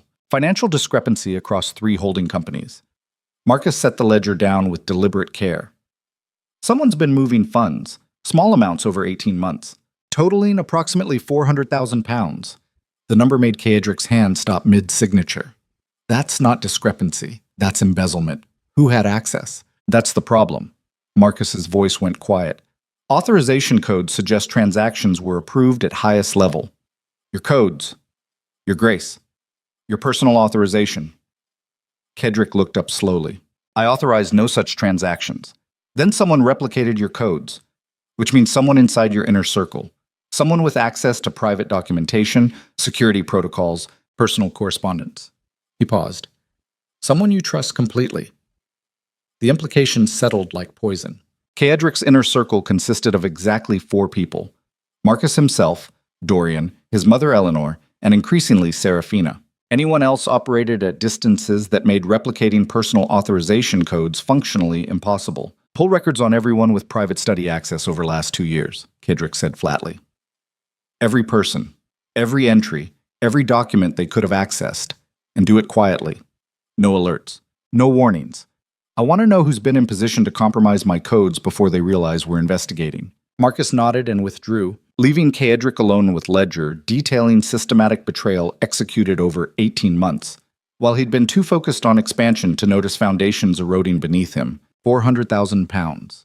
Enough to fund private army, enough to buy parliamentary seats, enough to destroy industrial competitor or purchase loyalties Kaedric thought he'd secured through fear and efficiency. And someone inside his house had been stealing it methodically, patiently, with surgical precision that spoke of intimate knowledge of his financial architecture. He spent the next 6 hours reviewing records himself, cross-referencing dates and amounts with his own activities. Pattern emerged slowly, then suddenly, then with devastating clarity. The embezzlement intensified during periods when Kaedric traveled for business, when his attention divided across multiple crises, when household management fell to trusted lieutenants who operated with his implicit authorization. And the authorization codes weren't perfect replicas. They were actual codes used legitimately for transactions that would have appeared routine if anyone bothered checking, which meant the thief wasn't an external threat who'd infiltrated security. It was someone whose access was authorized because Kaedric had personally granted it, someone he'd trusted completely. The realization hit like physical blow. Because trust was currency Kaedric rarely spent. He'd built empire on assumption that loyalty was transaction, People obeyed because disobedience carried consequences, not because they believed in his leadership. But somewhere along the way, he'd stopped questioning the four people closest to him, had stopped verifying their loyalty because verifying felt like admitting vulnerability. And that laziness, that human weakness, had created openings someone exploited for 18 months. Marcus's full investigation took 3 days. Results arrived via sealed report delivered to Kaedric's private chambers at midnight when households slept and corridors carried only guard footsteps and gas lamp hiss. Kaedric read in silence, working through documentation that painted picture with brutal clarity. The embezzlement began 19 months ago, shortly after Kaedric's father died under suspicious circumstances officially ruled as heart failure. Transactions were authorized using codes that matched Kaedric's personal security protocols exactly. Not replications, but authentic credentials accessed through private study documentation. Study access during relevant periods was restricted to 4 individuals: Marcus, Dorian, Eleanor, and a state manager named Thomas Whitmore, who'd served House Ashbourne for 30 years. Cross-referencing financial movements with household schedules eliminated Marcus immediately. He'd been traveling with Kaedric during 6 key transactions. Physically impossible to execute them personally. Dorian remained suspect longer, but investigation revealed he'd been conducting military training exercises during 4 transactions, witnessed by 20 soldiers who confirmed his presence, which left Eleanor and Whitmore.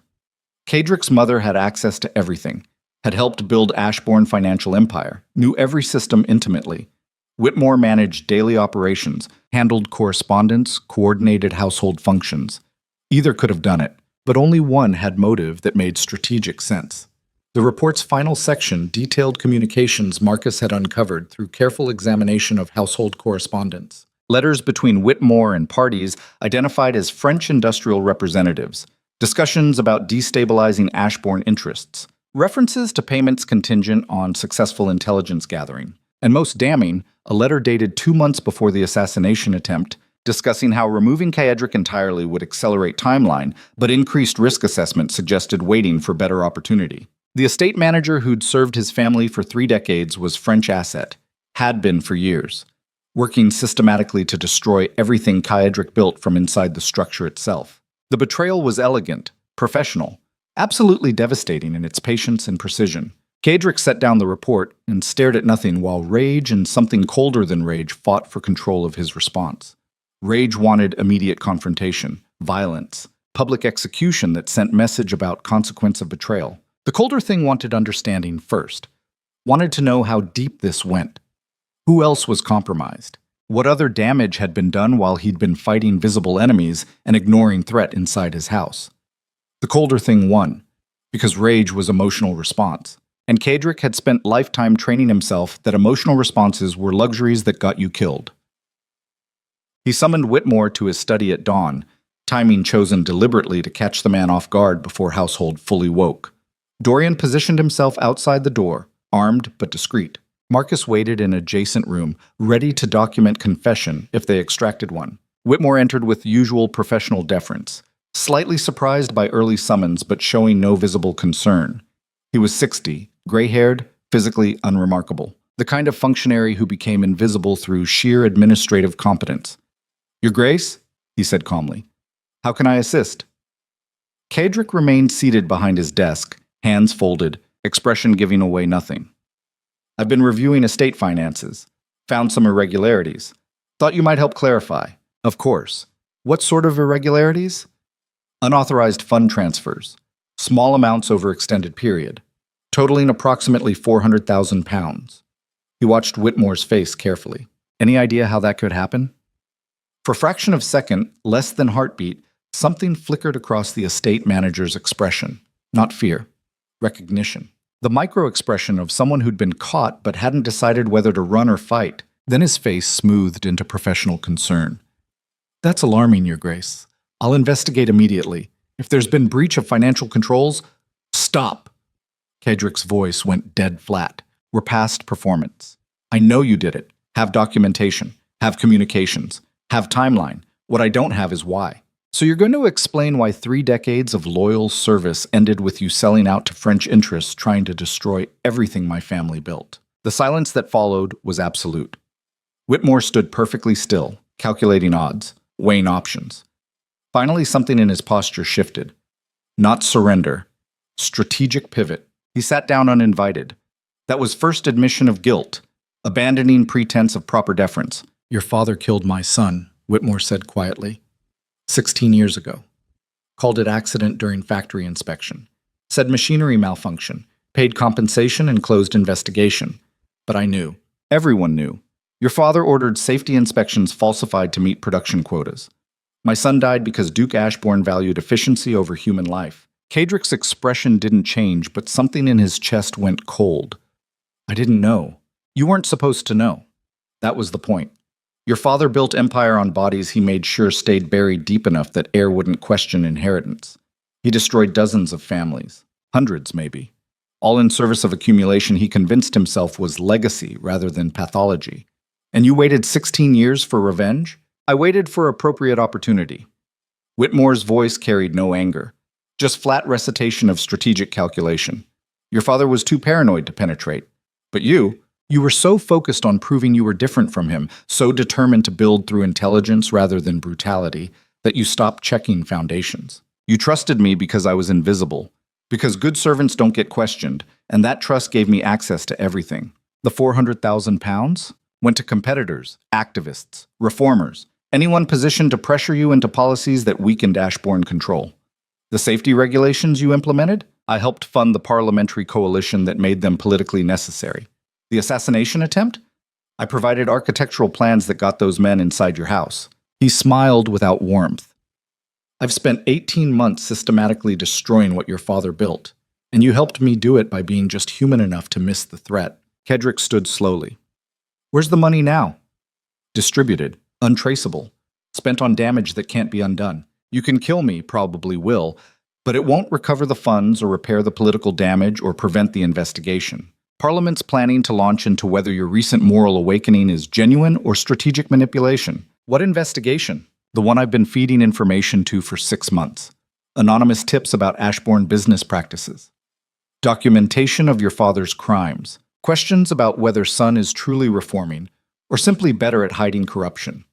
It launches next week, and when it does, every industrial lord you've crushed over the years will use it as opportunity to dismantle your empire piece by piece. He stood, moving toward the door. So kill me if it makes you feel better. But know that my death changes nothing. The damage is done.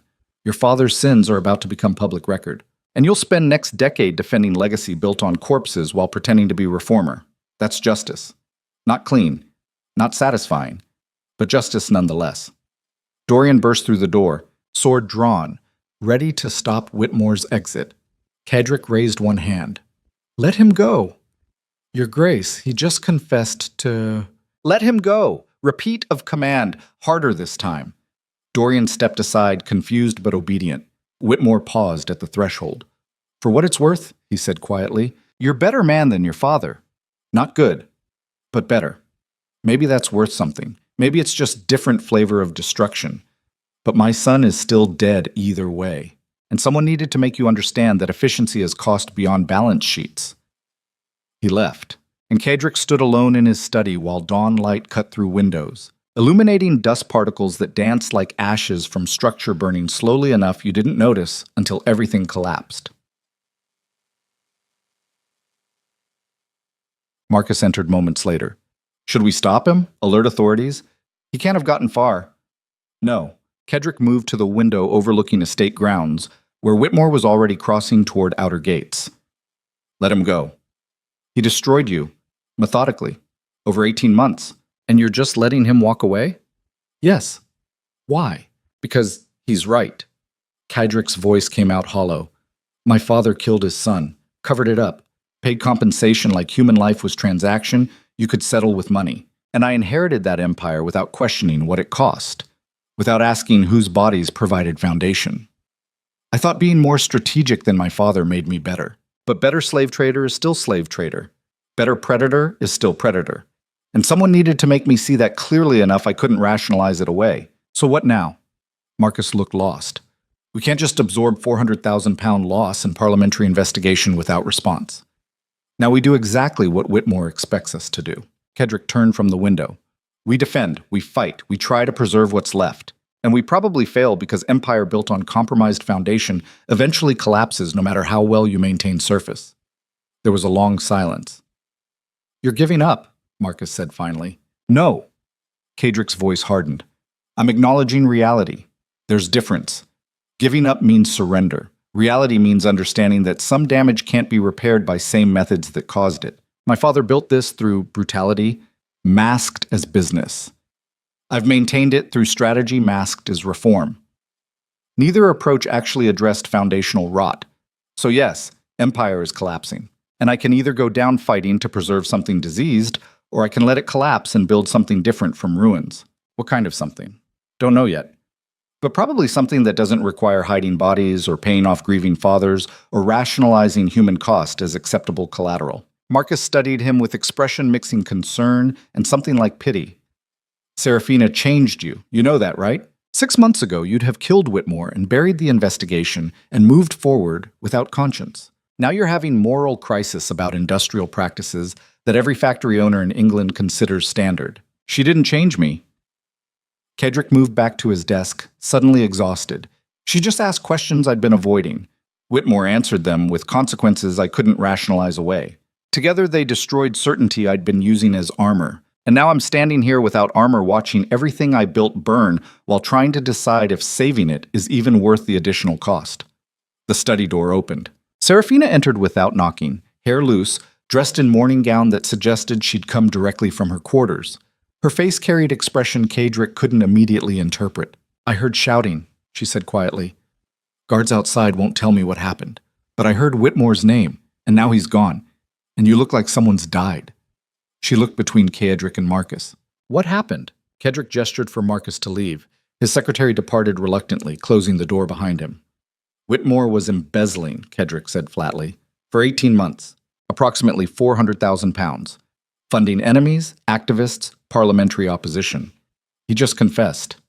I let him go. Serafina blinked. You let him go? After he stole from you and tried to destroy you? Yes. Why? Because he was right.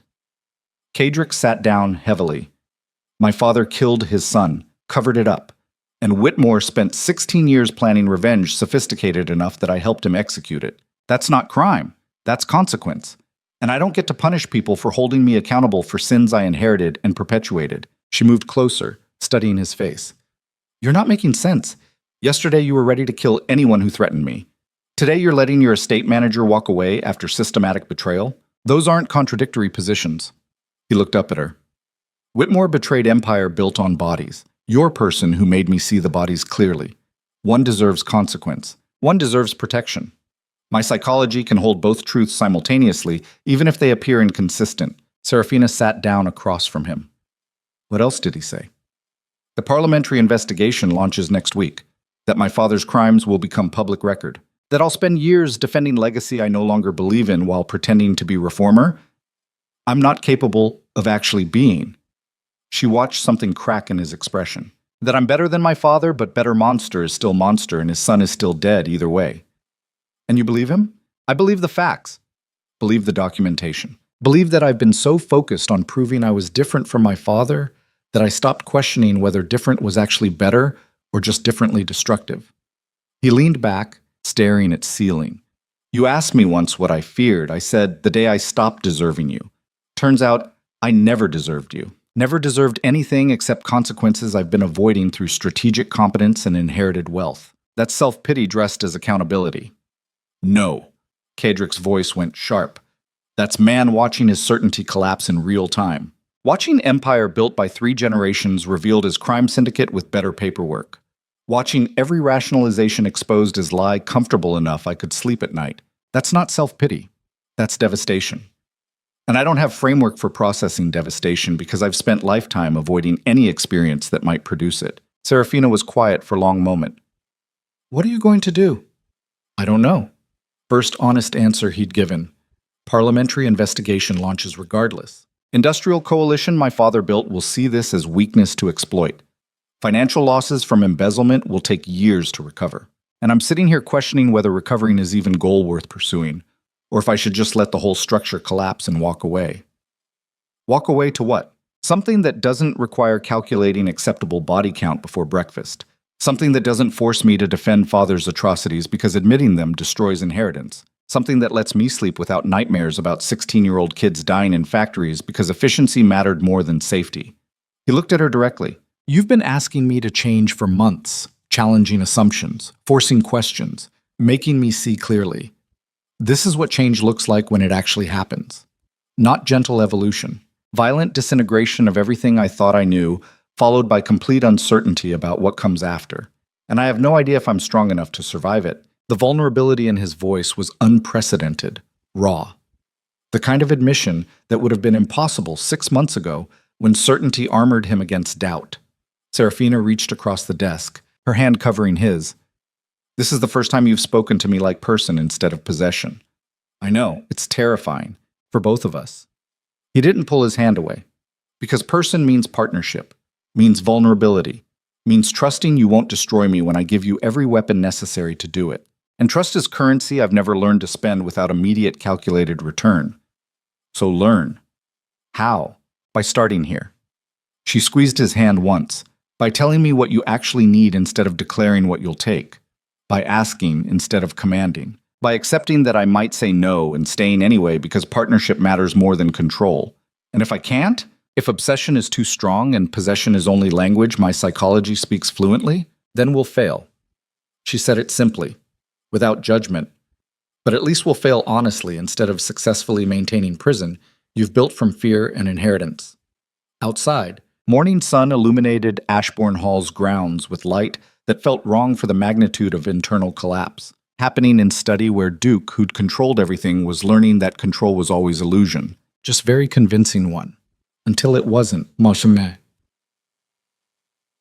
Yes. The parliamentary investigation launched exactly as Whitmore promised 2 weeks later, with coordinated press coverage that ensured maximum public attention. Headlines screamed about Ashbourne atrocities, factory deaths covered up, families paid off, industrial empire built on systematic brutality disguised as business practice. Lords who'd feared Caedric for years sensed blood in water. They circled, demanded inquiries, called for criminal prosecution, moved to seize market share while Ashbourne influence weakened. Caedric could have fought, could have deployed every dirty trick his father taught him, could have exposed enemies' hypocrisy, revealed their crimes, demonstrated that every industrial house in England had bodies buried in foundations. Instead, he did something unprecedented. He cooperated, provided documentation, testified honestly, admitted his father's crimes without deflection or rationalization, acknowledged that safety regulations he'd implemented came too late to save lives already lost. The political establishment didn't know how to process honesty from man they'd expected to fight like cornered animal. His industrial coalition viewed cooperation as ultimate betrayal.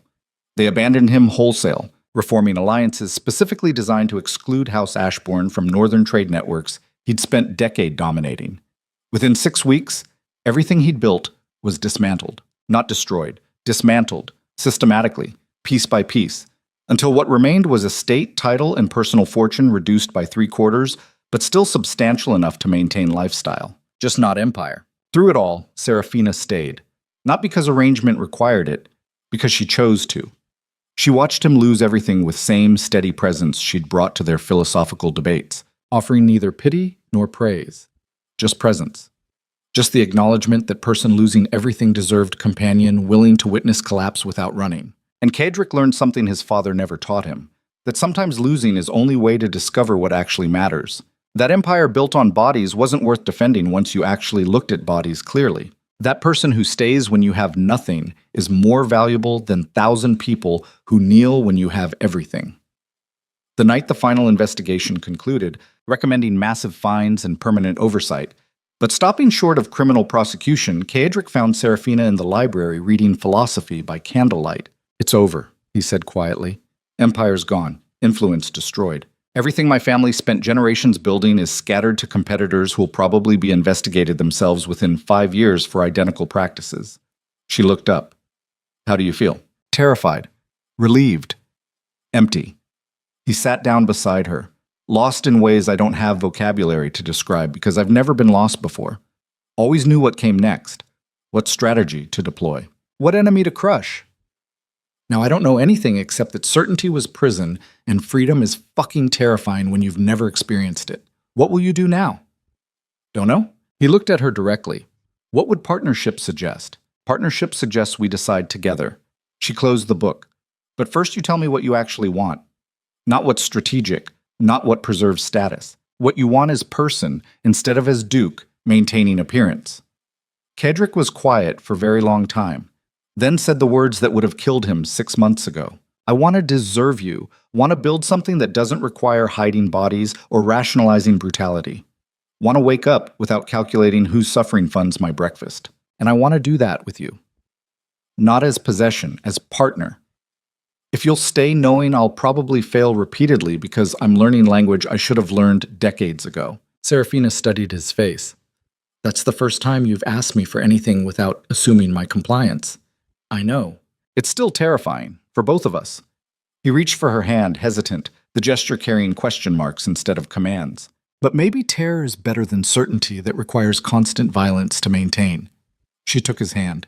And in a library full of books containing philosophies about power and governance and human nature, two people who'd started as transaction learned that sometimes the most radical thing a powerful person can do is admit powerlessness. That losing everything is only way to discover what can't be taken.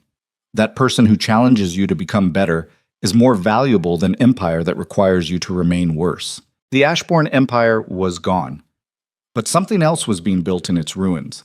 Something that didn't have name yet. Something that looked like partnership instead of possession. Something that required vulnerability instead of control. And for a man who'd spent lifetime believing vulnerability was death sentence, that was most terrifying transformation possible, but also the only one worth surviving for. The letter arrived 3 months after the empire collapsed, delivered by courier who refused to identify his employer and disappeared before Kedrick could question him further. Plain envelope. No seal. Just his name written in handwriting he didn't recognize. Inside was a single sheet containing 5 words that made his blood go cold. They have your mother. Come alone. No signature. No demands. No location. Just threat implicit enough to be undeniable. Kedrick read it twice while standing in what remained of his study, surrounded by emptier bookshelves and furniture he'd sold to cover fines. His hand stayed steady, but something in his chest constricted with recognition that vulnerability he'd finally accepted was now being weaponized exactly as he'd always feared.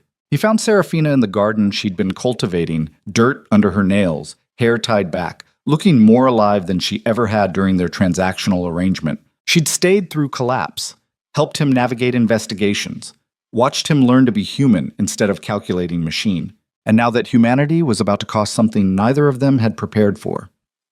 We need to talk, he said quietly. She stood, reading his expression with accuracy that came from months of learning his tells. What happened? He handed her the letter. Her face went pale. When? Courier delivered it 10 minutes ago. Gone before I could get information. He took the letter back. This is retaliation.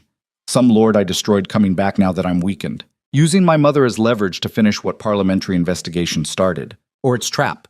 She moved closer. Designed to draw you out, kill you, eliminate Ashbourne Line completely. Probably both. Kedrick's voice stayed level, but his mind was already calculating angles. Doesn't matter. She's my mother.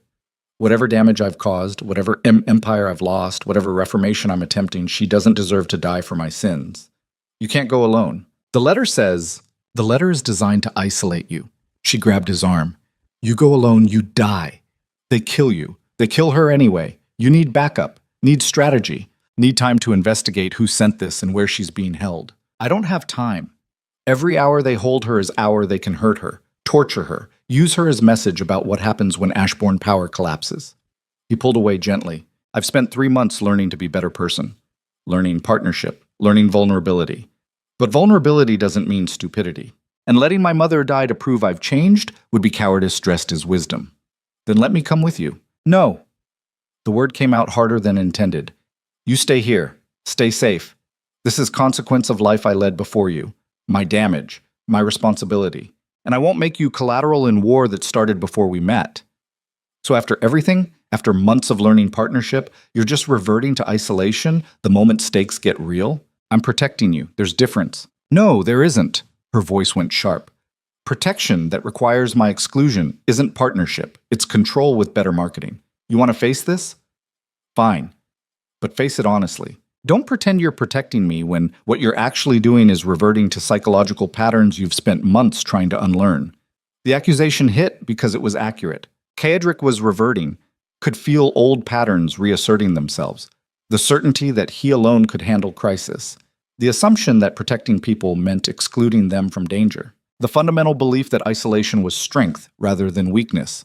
3 months of growth collapsing under pressure into familiar shapes. "You're right," he said finally. "You're absolutely right. And I don't know how to reconcile old instincts with new learning when stakes are this high.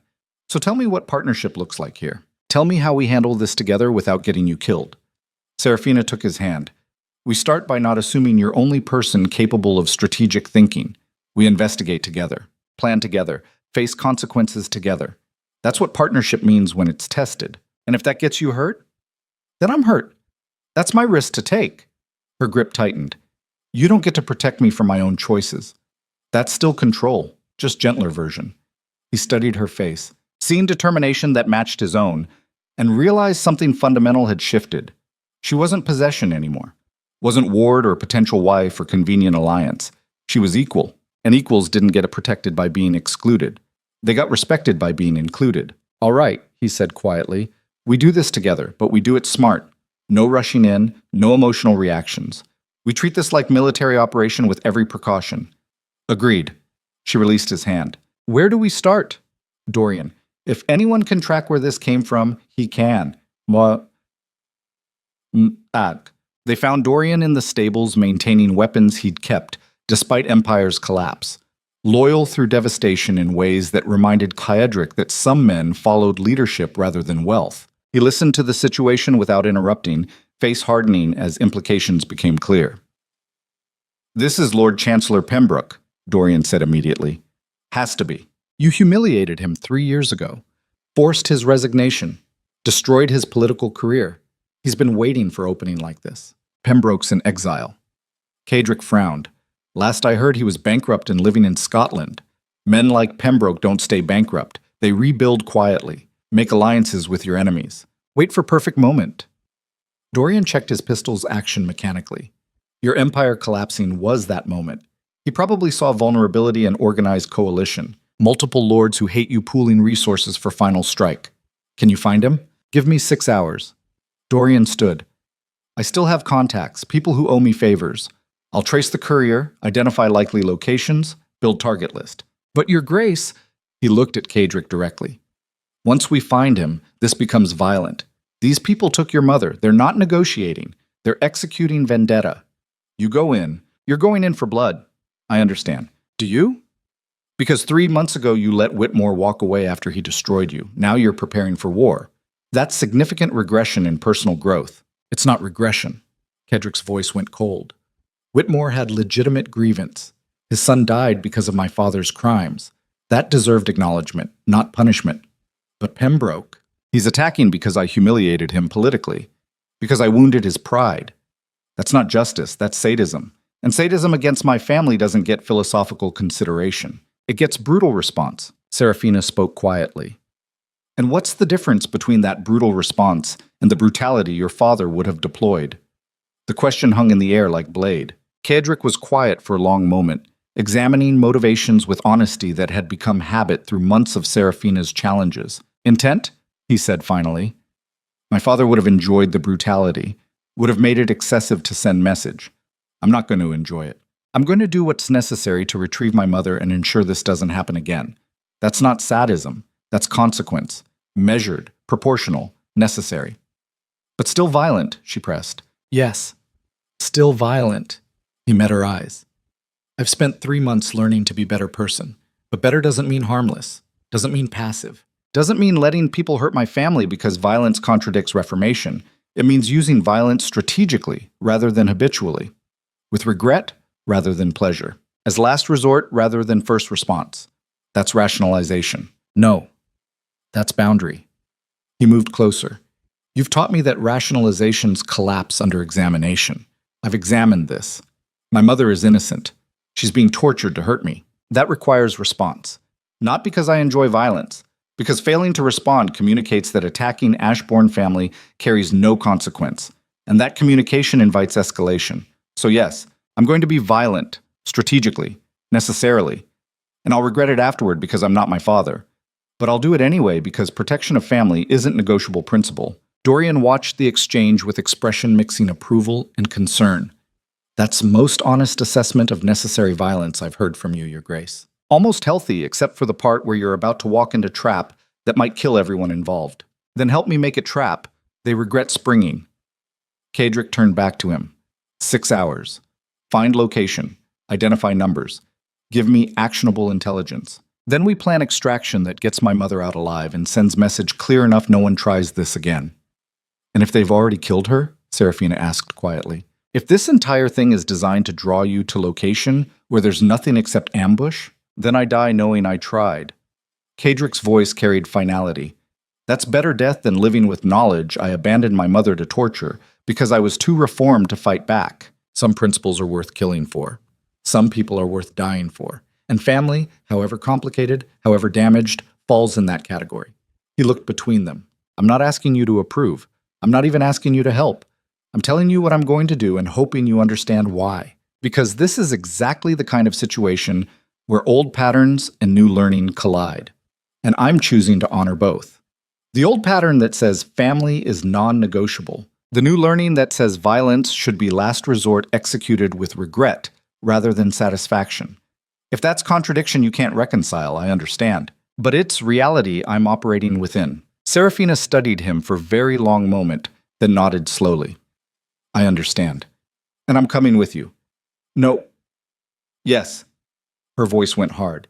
You don't protect me by excluding me. You respect me by letting me choose my risk. I'm choosing to face this with you. That's partnership. Accept it or admit you're still controlling. The truth of it hit like physical blow. She was right. And he hated that she was right because it meant accepting vulnerability he'd spent lifetime avoiding. Fine, he said finally. You come. But you follow tactical protocols. You don't take unnecessary risks. You stay behind defensive positions. And if I say run, you run without argument. Same conditions apply to you, she countered. I'm trained for this, and I'm invested in your survival. So we protect each other, or neither of us goes. Choose. Kadric looked at woman who'd spent 6 months systematically dismantling every defense mechanism he'd built and realized that partnership meant accepting that protection was mutual rather than hierarchical. All right, we protect each other. He extended his hand. Partners. She took it. Partners. Dorian watched with expression that might have been approval. I'll get you intelligence. You two plan how not to die using it. He headed for the door, paused. And Your Grace? Whatever happens, you're not your father. What you're about to do? It's ugly, but it's not sadistic. That distinction matters even when blood is the same color. He left them standing in stables that smelled of hay and leather and old violence, preparing for new violence that would test whether reformation survived when stakes became lethal. Muck. Dorian returned in 5 hours with intelligence that painted grim picture. Pembroke had indeed organized coalition, 7 lords who'd suffered under Ashbourne dominance, pooling resources for a coordinated strike. Eleanor was being held at abandoned factory 20 miles north, same factory where Whitmore's son had died 16 years ago. The symbolism was deliberate. The location was defensible nightmare. Multiple entry points, high ground for shooters, open floor plan that made cover minimal. They'd chosen it specifically to maximize casualties if Kadric brought force and maximize vulnerability if he came alone. Perfect killing ground. Dorian spread architectural drawings across what remained of Kadric's study desk. They'll have shooters on catwalks here and here. Main floor will be trapped or heavily guarded. They'll keep your mother central, visible but inaccessible. Classic hostage scenario designed to make rescue functionally impossible. How many men? Kadric studied the layout with tactical eye his father had trained into him. 20 minimum, possibly 30. All armed, all motivated by hatred that's been building for years. He traced assault routes with finger. We could bring matching force. Storm the building. Overwhelmed through superior numbers. Too slow, Kadric said immediately. They'd kill her the moment we breached. And casualties would be catastrophic. We need precision, not power. Then what? Serafina leaned over the drawings. Because precision requires detailed intelligence we don't have. We don't know exact positions, don't know their protocols, don't know trigger conditions for executing hostage. We create chaos, Kadric said slowly. Force them to react rather than execute planned ambush. Get inside their decision cycle. Make them improvise. How? Dorian looked skeptical. You walk in alone, they shoot you. You walk in with army, they shoot her. You need third option that doesn't exist. Kaedric stared at this factory layout while his mind worked through scenarios with speed that came from lifetime of strategic thinking. Pembroke wanted humiliation, wanted to hurt him publicly. That meant spectacle, meant audience, meant opportunity. What if I give them what they want? He said quietly. Public humiliation, confession, acknowledgement of every crime my father committed, everything they've wanted to hear for years. That's suicide, Dorian said flatly. You confess publicly to crimes significant enough, they'll execute you regardless. Not if confession is distraction.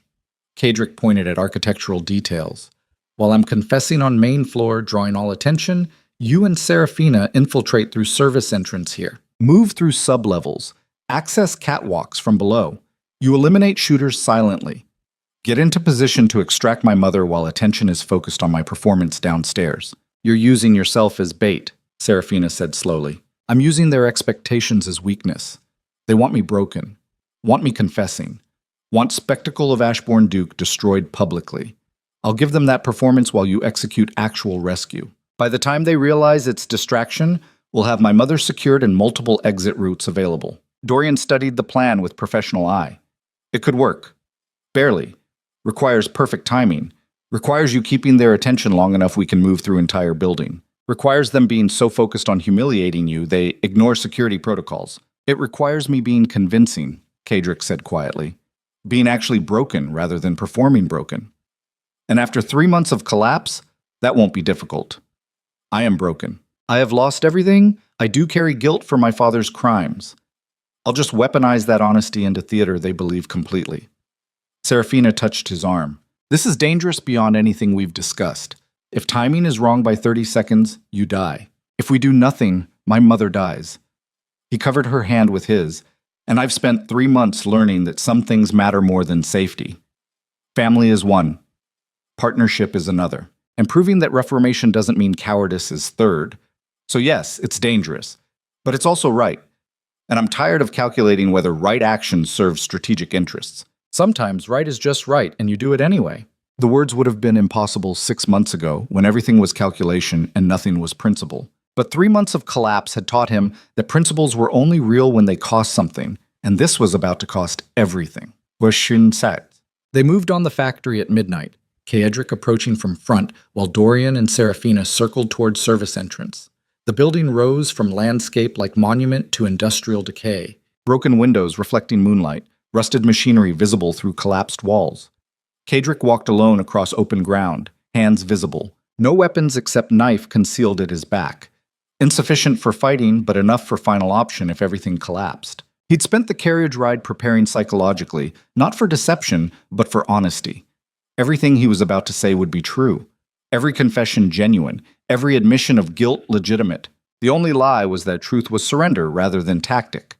Guards met him 50 yards from entrance, rifles trained center mass, professional in way that confirmed these weren't hired thugs, but military veterans organized for specific purpose. I'm here for my mother, Kaedric said clearly.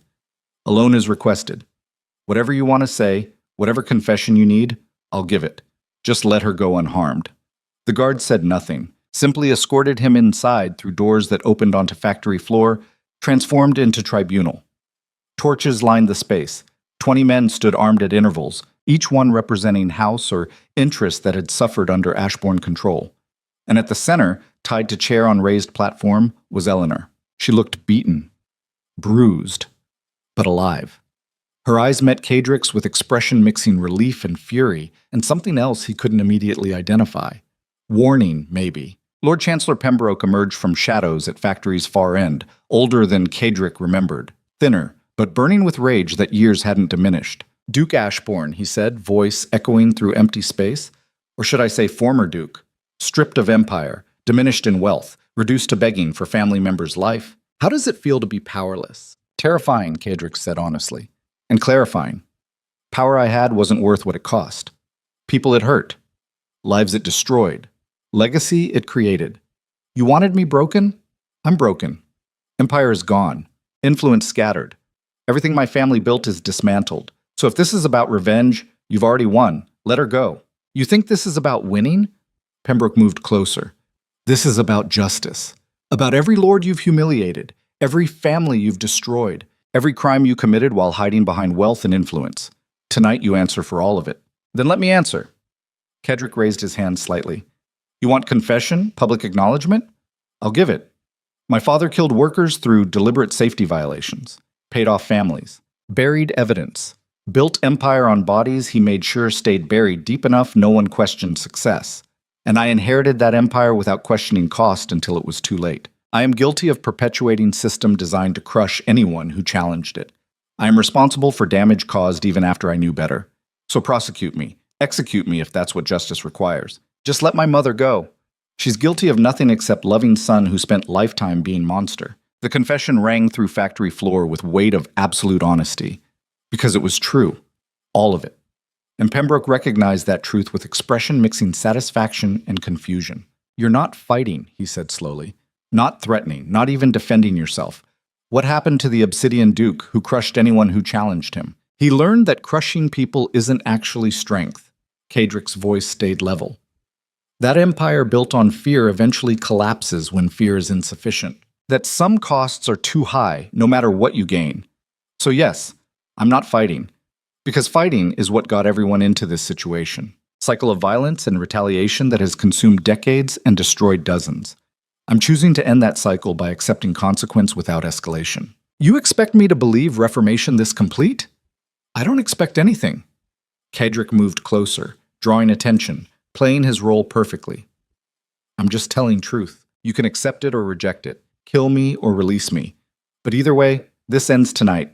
No more retaliation, no more vendetta, just consequence and closure. Behind him, in service corridors he couldn't see, Dorian and Serafina would be moving through darkness, climbing toward catwalks, positioning for silent elimination of guards whose attention was locked on drama playing out below.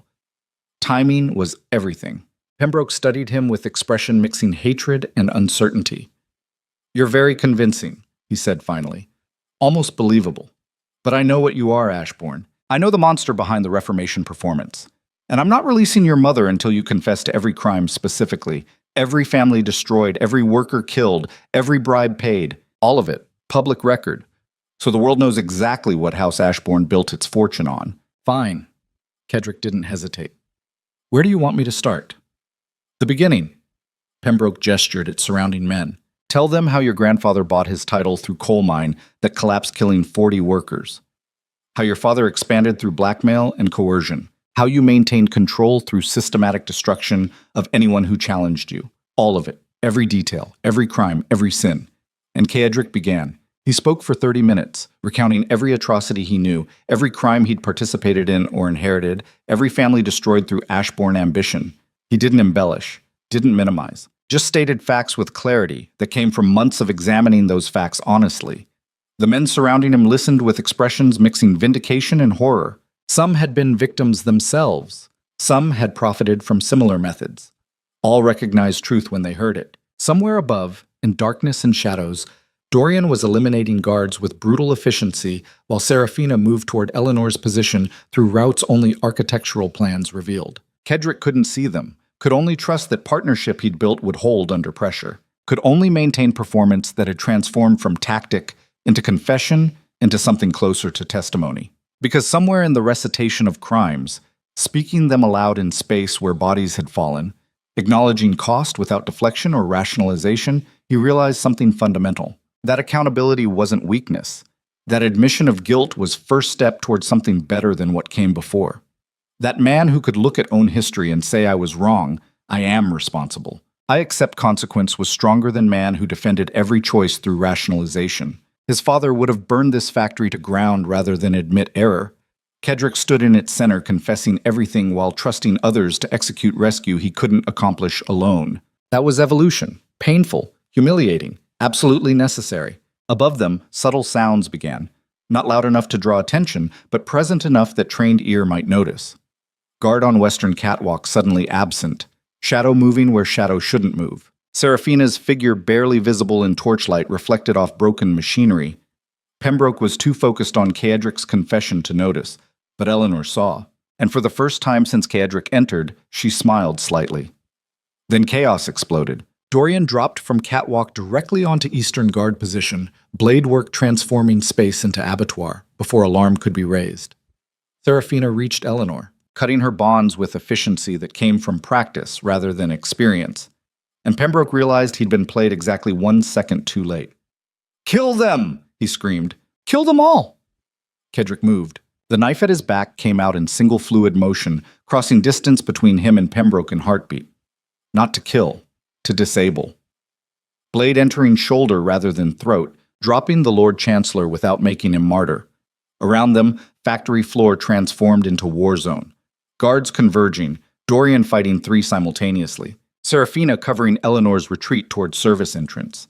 Everything happening at speed that made thought impossible and instinct essential. And Kaedric remembered every lesson his father taught him about close quarters combat, about fighting when outnumbered, about surviving when survival seemed impossible. He'd spent 3 months trying to be better than his father, but better than his father didn't mean harmless. It meant precise. He moved through guards with efficiency that was brutal but not excessive. Each strike designed to disable rather than kill. Each movement calculated to create space rather than body count. Fighting with regret rather than satisfaction. Necessity rather than enjoyment, but fighting nonetheless. Because reformation didn't mean passivity. It meant choosing when violence was necessary and executing it without pleasure. Serafina and Eleanor reached the service entrance, Dorian covering their exit with suppressing fire that drove guards back. Kedrick fought toward them, taking hits that would bruise for weeks, delivering strikes that dropped opponents but left them breathing. Almost there. 10 more feet. 5. Then rifle report cracked through factory noise and everything went wrong. Serafina collapsed. Not dramatically, just suddenly folding as shock and pain transformed stance into fall. Blood spreading across her shoulder where a bullet had found flesh. And Kedrick felt something inside him that hadn't existed before 3 months ago, shatter with force that made physical wounds irrelevant. He reached her in seconds that felt like hours, covering her body with his, returning fire blindly while Dorian provided covering barrage.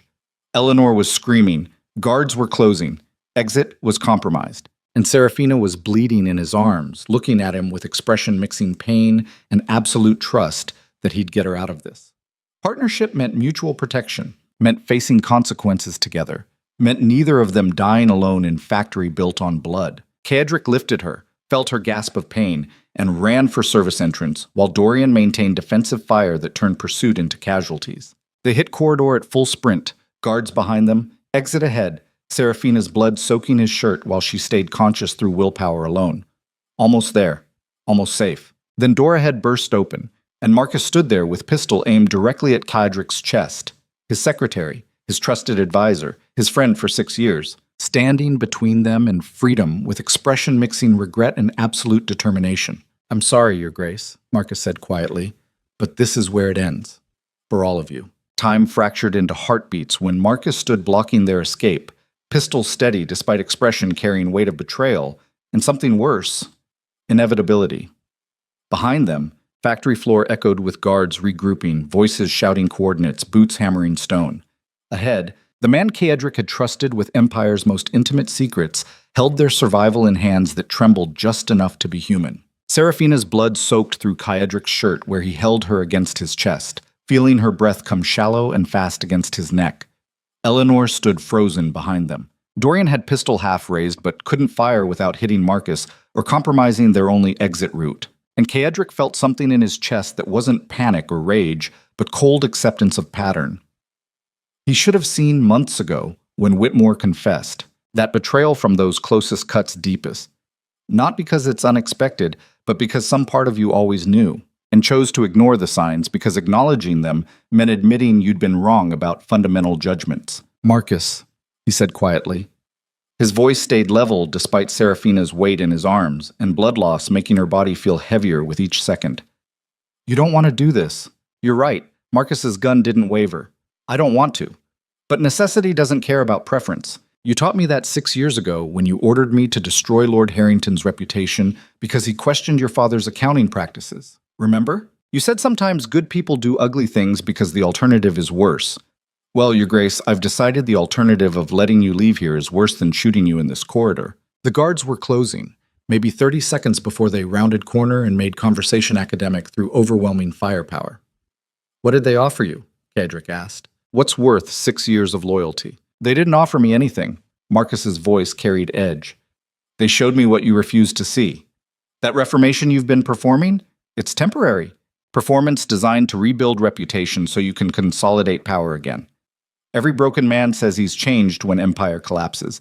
Very few actually mean it, and I can't risk that you're one of the many rather than one of the few.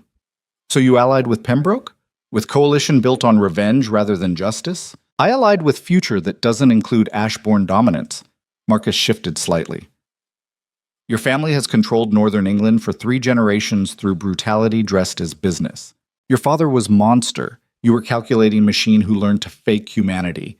And even if reformation is genuine, which I doubt, your existence invites others to rebuild what you've torn down. So yes, I'm blocking your exit. Because sometimes good people have to make ugly choices. The philosophy sounded familiar because Kedrick had said almost exactly same words dozens of times when ordering actions that destroyed lives for strategic advantage. Hearing them reflected back as justification for his own execution felt like cosmic punishment for every rationalization he'd deployed over years of control. Serafina stirred in his arms, consciousness flickering.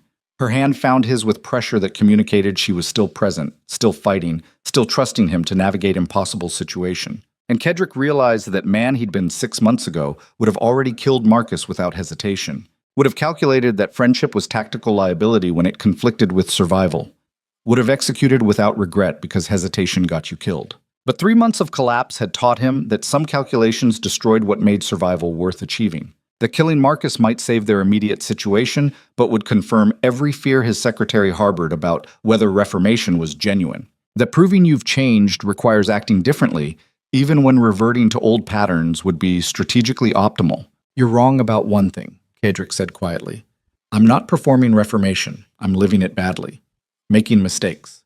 Reverting to patterns under pressure. But also learning that becoming a better person doesn't happen through perfect execution. It happens through repeatedly choosing different response even when instinct screams for familiar violence. Marcus's expression flickered. That's exactly what someone performing would say. Yes, it is. Which is why proving authenticity is impossible through words. He adjusted Serafina's weight carefully. But here's what I can offer. Lower the gun. Let us pass. And I'll surrender to parliamentary custody tomorrow. No lawyers, no defense. Complete cooperation with investigation into every remaining Ashbourne crime. You want me neutralized? I'll neutralize myself. Just let these people live. They're not responsible for my family's legacy. The guards were 15 seconds away. Dorian had clear shot at Marcus, but taking it meant condemning them all because gunfire would alert pursuers and eliminate surprise advantage. That's noble offer, Marcus said slowly. Also tactically brilliant. You surrender publicly, you become martyr. Reform movement rallies around you. Within 3 years, you're rebuilding influence through sympathy rather than fear. So know your grace. This ends here.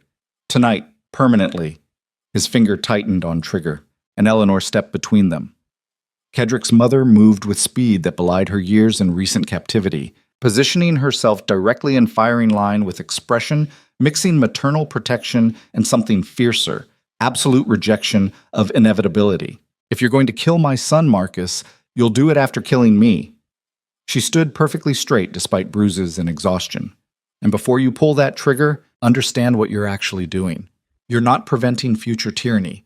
You're executing man who spent 3 months learning to be human after a lifetime of being weapon. That's not justice. That's murder of possibility. And if you can live with that, then fire. But know that you're choosing to be exactly what you claim to oppose. The factory corridor held impossible tension.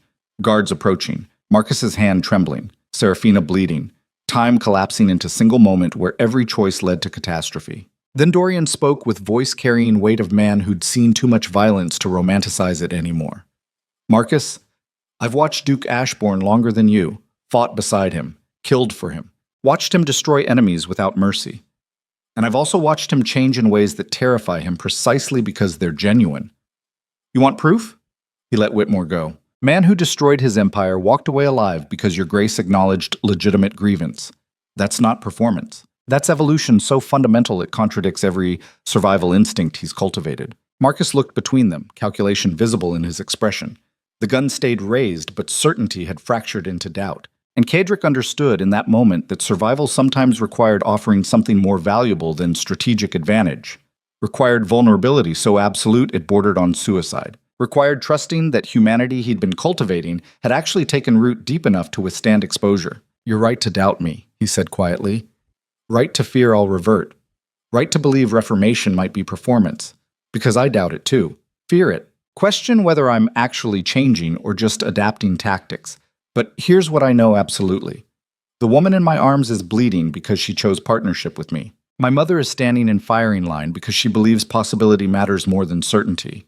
And you're holding gun because you think preventing potential tyranny justifies killing people who haven't committed crimes yet." He met Marcus's eyes directly.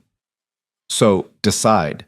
Kill us and confirm that preemptive violence is acceptable when sufficiently righteous. Or lower the gun and accept that reformation is messy, uncertain, and requires granting people opportunity to prove change through actions rather than execution through suspicion. Either way, choose fast, because those guards are 5 seconds away, and everyone in this corridor dies if we're still standing here when they arrive." The words landed with weight of ultimatum that wasn't threat but observation. Marcus stood frozen for heartbeat that felt eternal, then lowered the gun. "Go," he said quietly. "Service exit leads to drainage culvert. Follow it east half-mile to where I left horses. They're saddled and provisioned. Get the girl medical attention before she bleeds out." He looked at Kadrick with expression mixing regret and something like hope. "And your grace? Prove me wrong. Spend next decade demonstrating that reformation was genuine rather than tactical. Because I'm betting everything on possibility, you're serious. Don't make me regret granting you chance to prove it." The guards rounded corner exactly as Dorian shoved Eleanor through exit, Kadrick following with Serafina, Marcus firing 3 shots that dropped pursuing guards and bought them seconds needed to clear doorway. Then he sealed it behind them with metal beam that would hold long enough.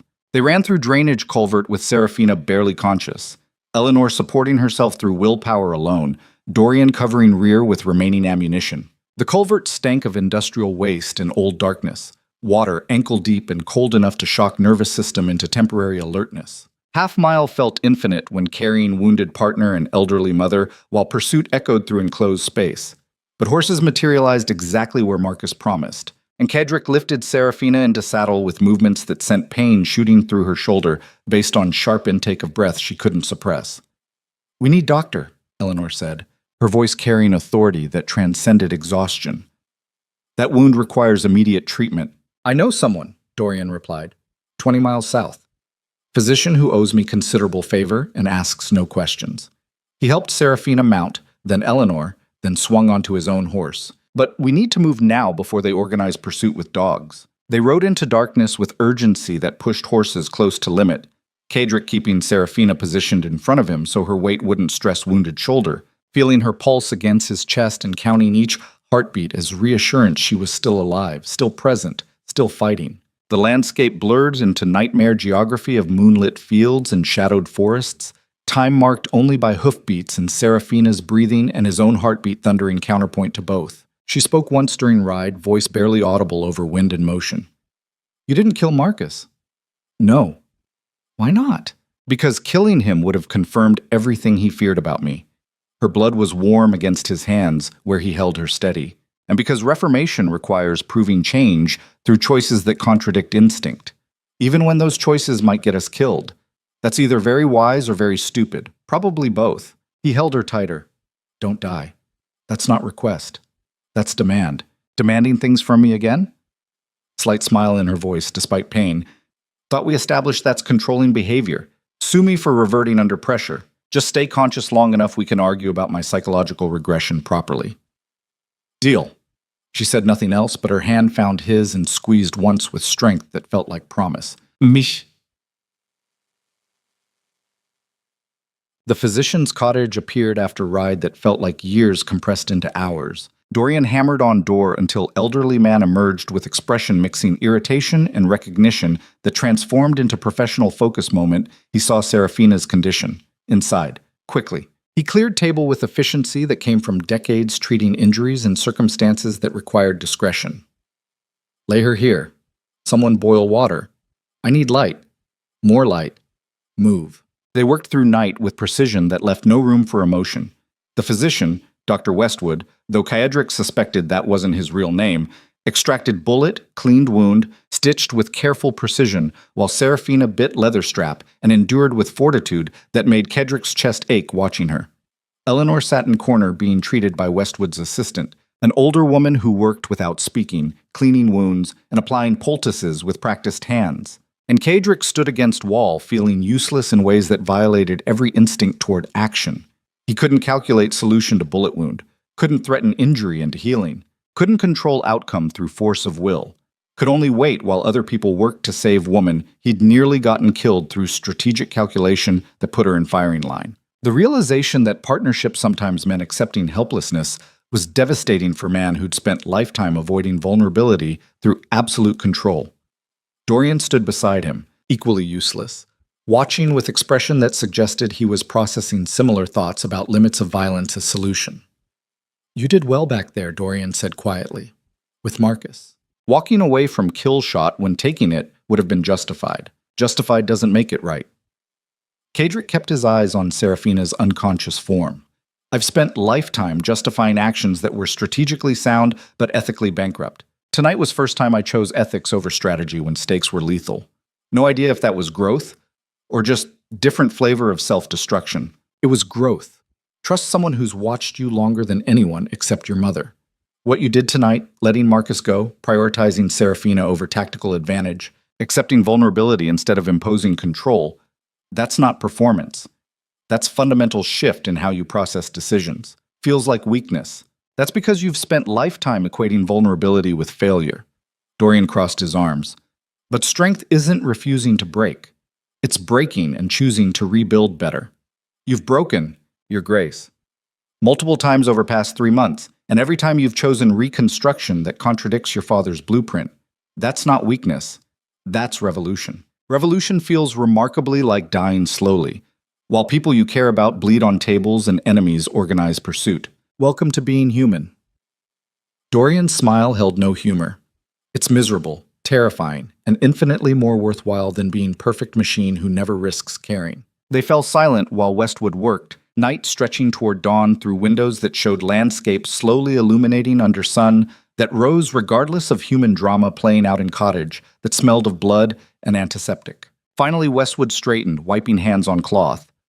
"She'll live. Wound was clean. No major arteries hit. She's strong, young, healthy. Barring infection, which I'll monitor, she'll recover fully within 6 weeks." Relief hit Kaedric with force that buckled his knees slightly. He caught himself against wall, breathing like he'd sprinted miles, feeling emotion he'd been suppressing flood through defenses he'd maintained through crisis. "Thank you," he managed. "Don't thank me yet." Westwood studied him with expression mixing professional detachment and something sharper. "She needs rest. No travel for minimum 3 days. No stress. No excitement. And you need to tell me why Duke Ashbourne is bringing me gunshot victims at midnight, while looking like man who's been through active war zone. It's complicated. Life usually is."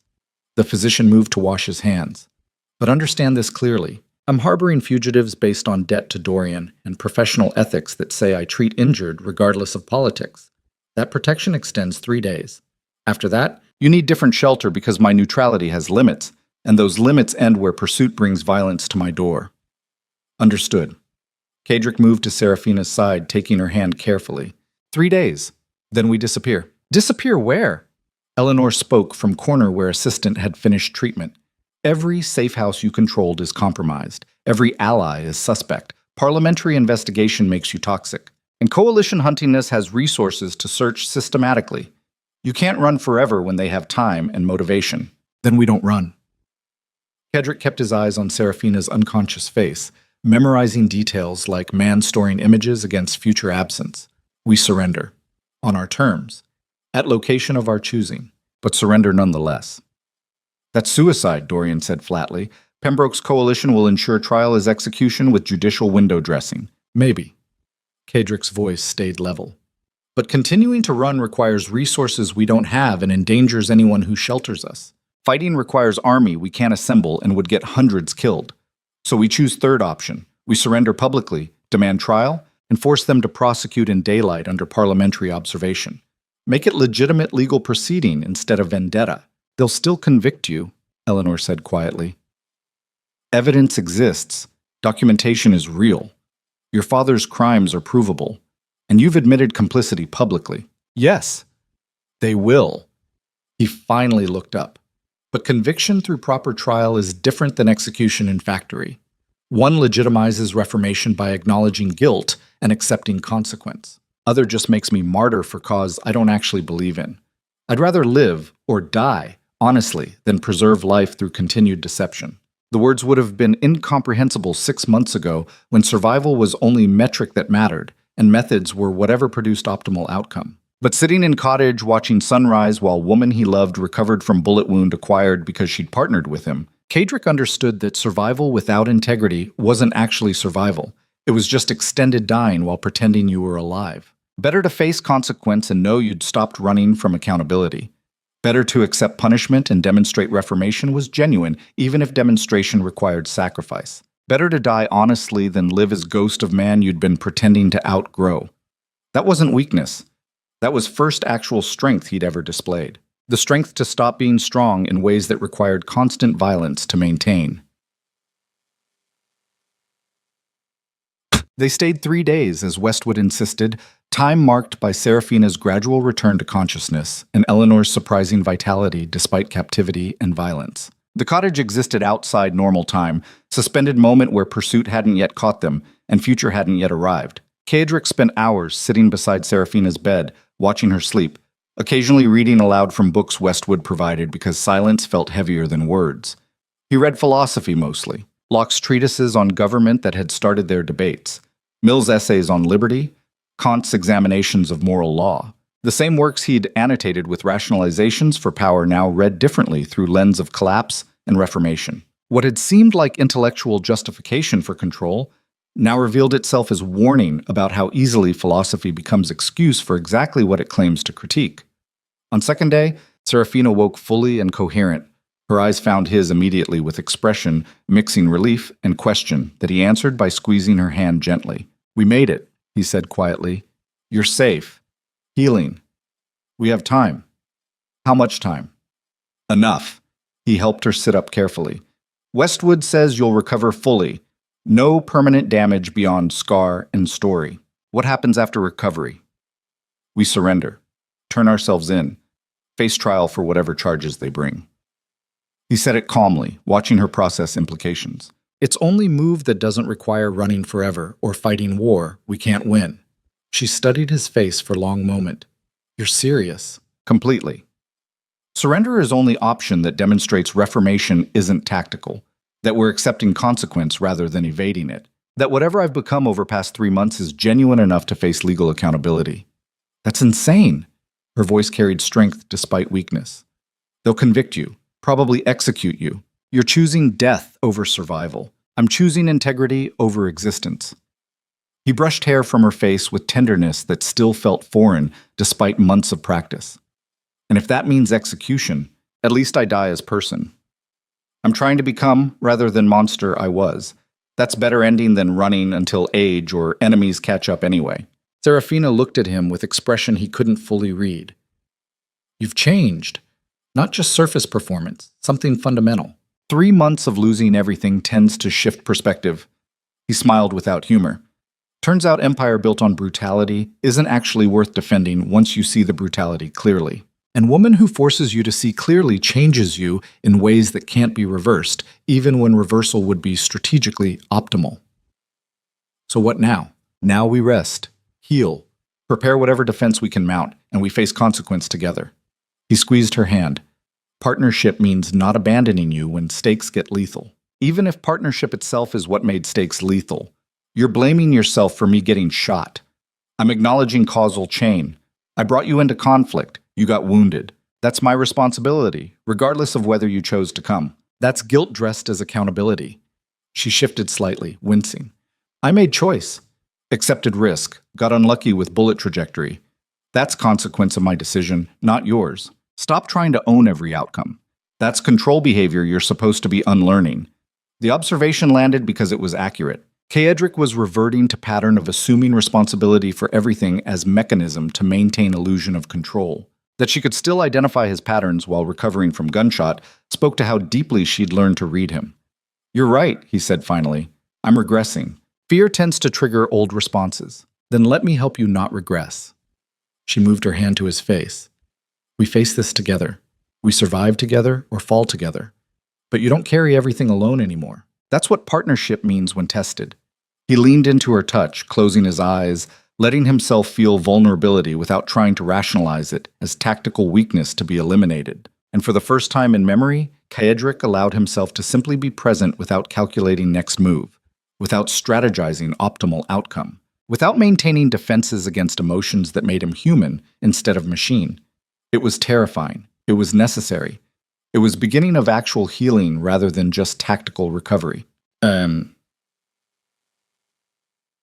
They left on fourth morning, traveling south toward London with documents westward forged, showing them as merchant family relocating for business.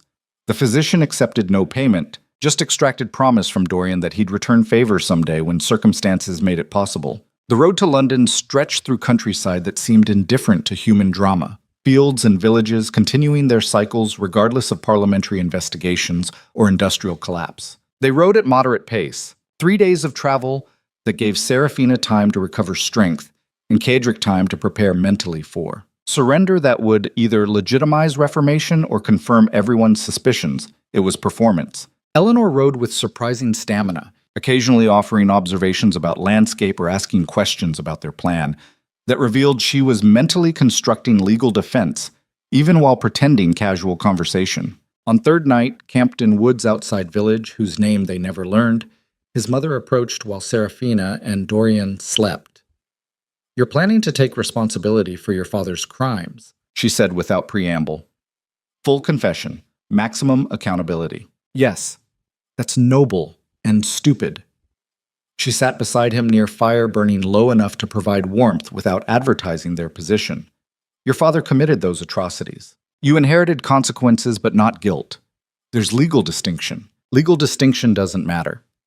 Kaedric watched flames dance, perpetuated system, maintained control, benefited from foundation built on bodies. That makes me complicit regardless of whether I personally gave orders that killed people. And complicity requires acknowledgement. Your father would never have accepted such accountability. I know. That's why I need to. He looked at her directly.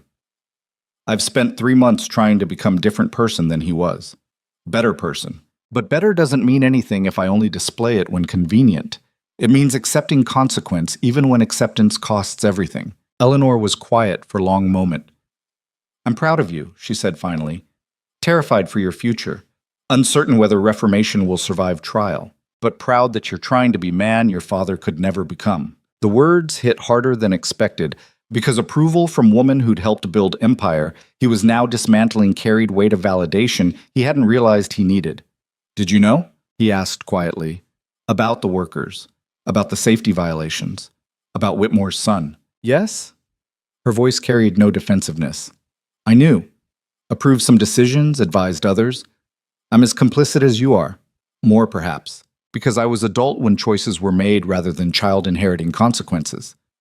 Then why didn't you stop him? Because I believed empire was worth the cost.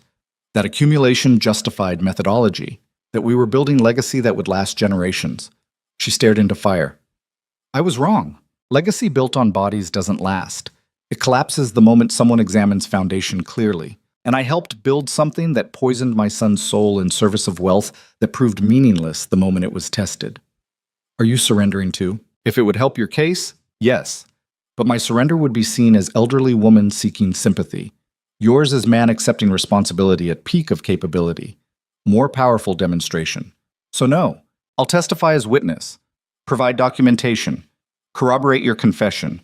But the weight should fall on you because you're strong enough to carry it. The fire crackled between them while night sounds filled silence. I'm scared, Kaedric admitted.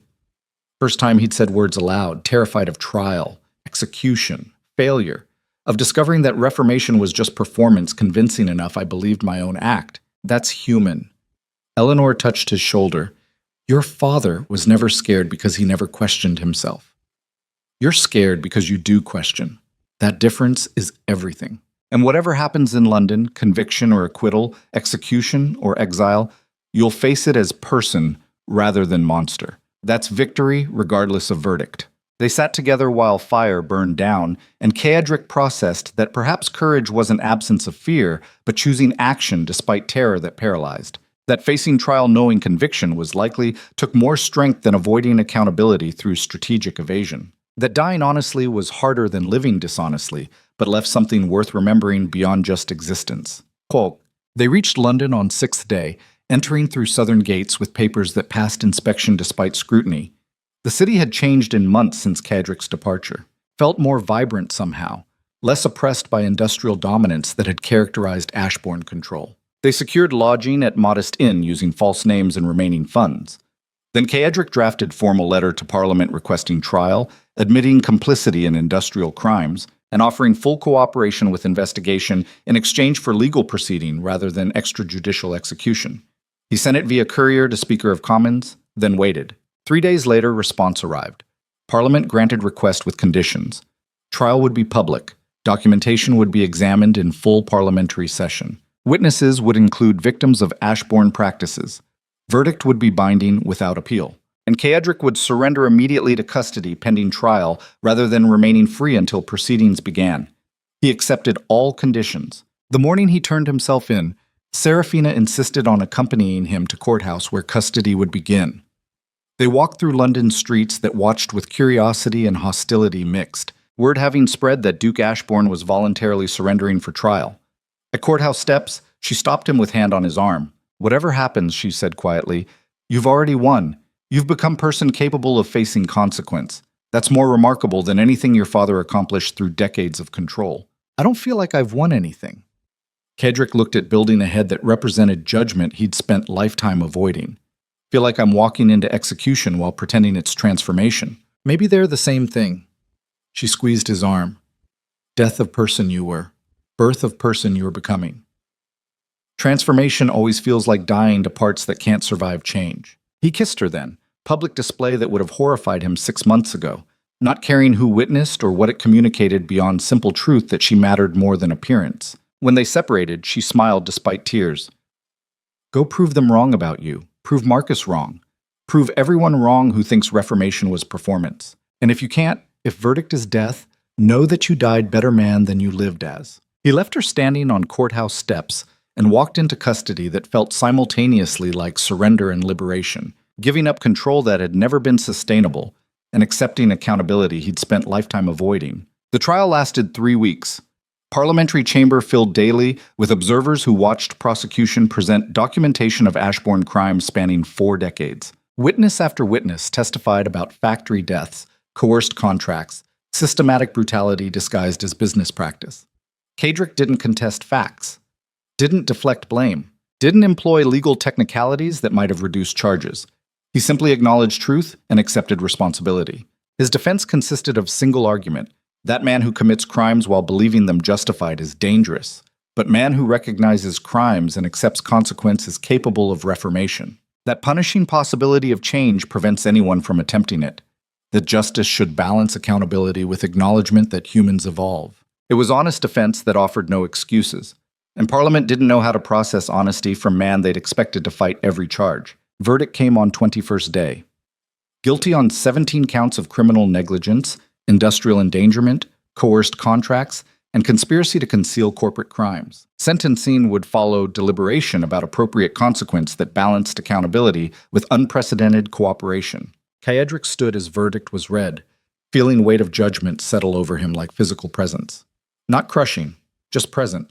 Acknowledgement that choices had consequences and he'd finally stopped running from them. Serafina sat in gallery watching with expression that mixed grief and something else he recognized after a moment as respect. Not for verdict, but for how he'd faced it. Sentencing hearing occurred 3 days later. Prosecution demanded execution for crimes resulting in multiple deaths and economic damage spanning years. Defense, attorney Kaedric barely knew who'd agreed to represent him, argued for exile and permanent ban from industrial commerce. Parliament deliberated for 6 hours, then rendered judgment that surprised everyone, including Kaedric himself. 15 years imprisonment with possibility of parole after 7 pending demonstrated rehabilitation. During incarceration, all remaining Ashbourne assets would be liquidated and distributed to victims' families identified through investigation. Kaedric would be stripped of title permanently, and upon release, He would be barred from any commercial activity in England for life. It was mercy he hadn't expected, and punishment harsh enough to be legitimate. Standing his sentence was read, Kaedric felt something in his chest that might have been relief or devastation, or both existing simultaneously. 15 years, half his life again. Time that would take him from 28 to 43. Years he'd never recover, but also chance to survive. To prove reformation was genuine through behavior rather than words. To potentially live beyond punishment and discover who he could become without empire or control or mechanisms he'd relied on since childhood. Chance was more than his father ever granted anyone he'd destroyed. More than Kaedric had granted himself before forced confrontation with consequences. It was mercy he'd spent lifetime refusing to extend. Receiving it felt like cosmic lesson about how power actually worked. That true strength wasn't capacity to impose will, but capacity to accept judgment without resistance. That control achieved through force was always temporary, but integrity maintained through accountability could last lifetime. That man who'd controlled northern England through fear and strategy was less powerful than man who stood in parliamentary chamber accepting 15 years imprisonment because it was consequence he'd earned. Bo usam buat basta. They allowed him 1 hour before custody began in earnest. Escorted meeting in courthouse chamber where Serafina waited with Eleanor and Dorian. His mother hugged him wordlessly, and when she stepped back, her eyes were wet.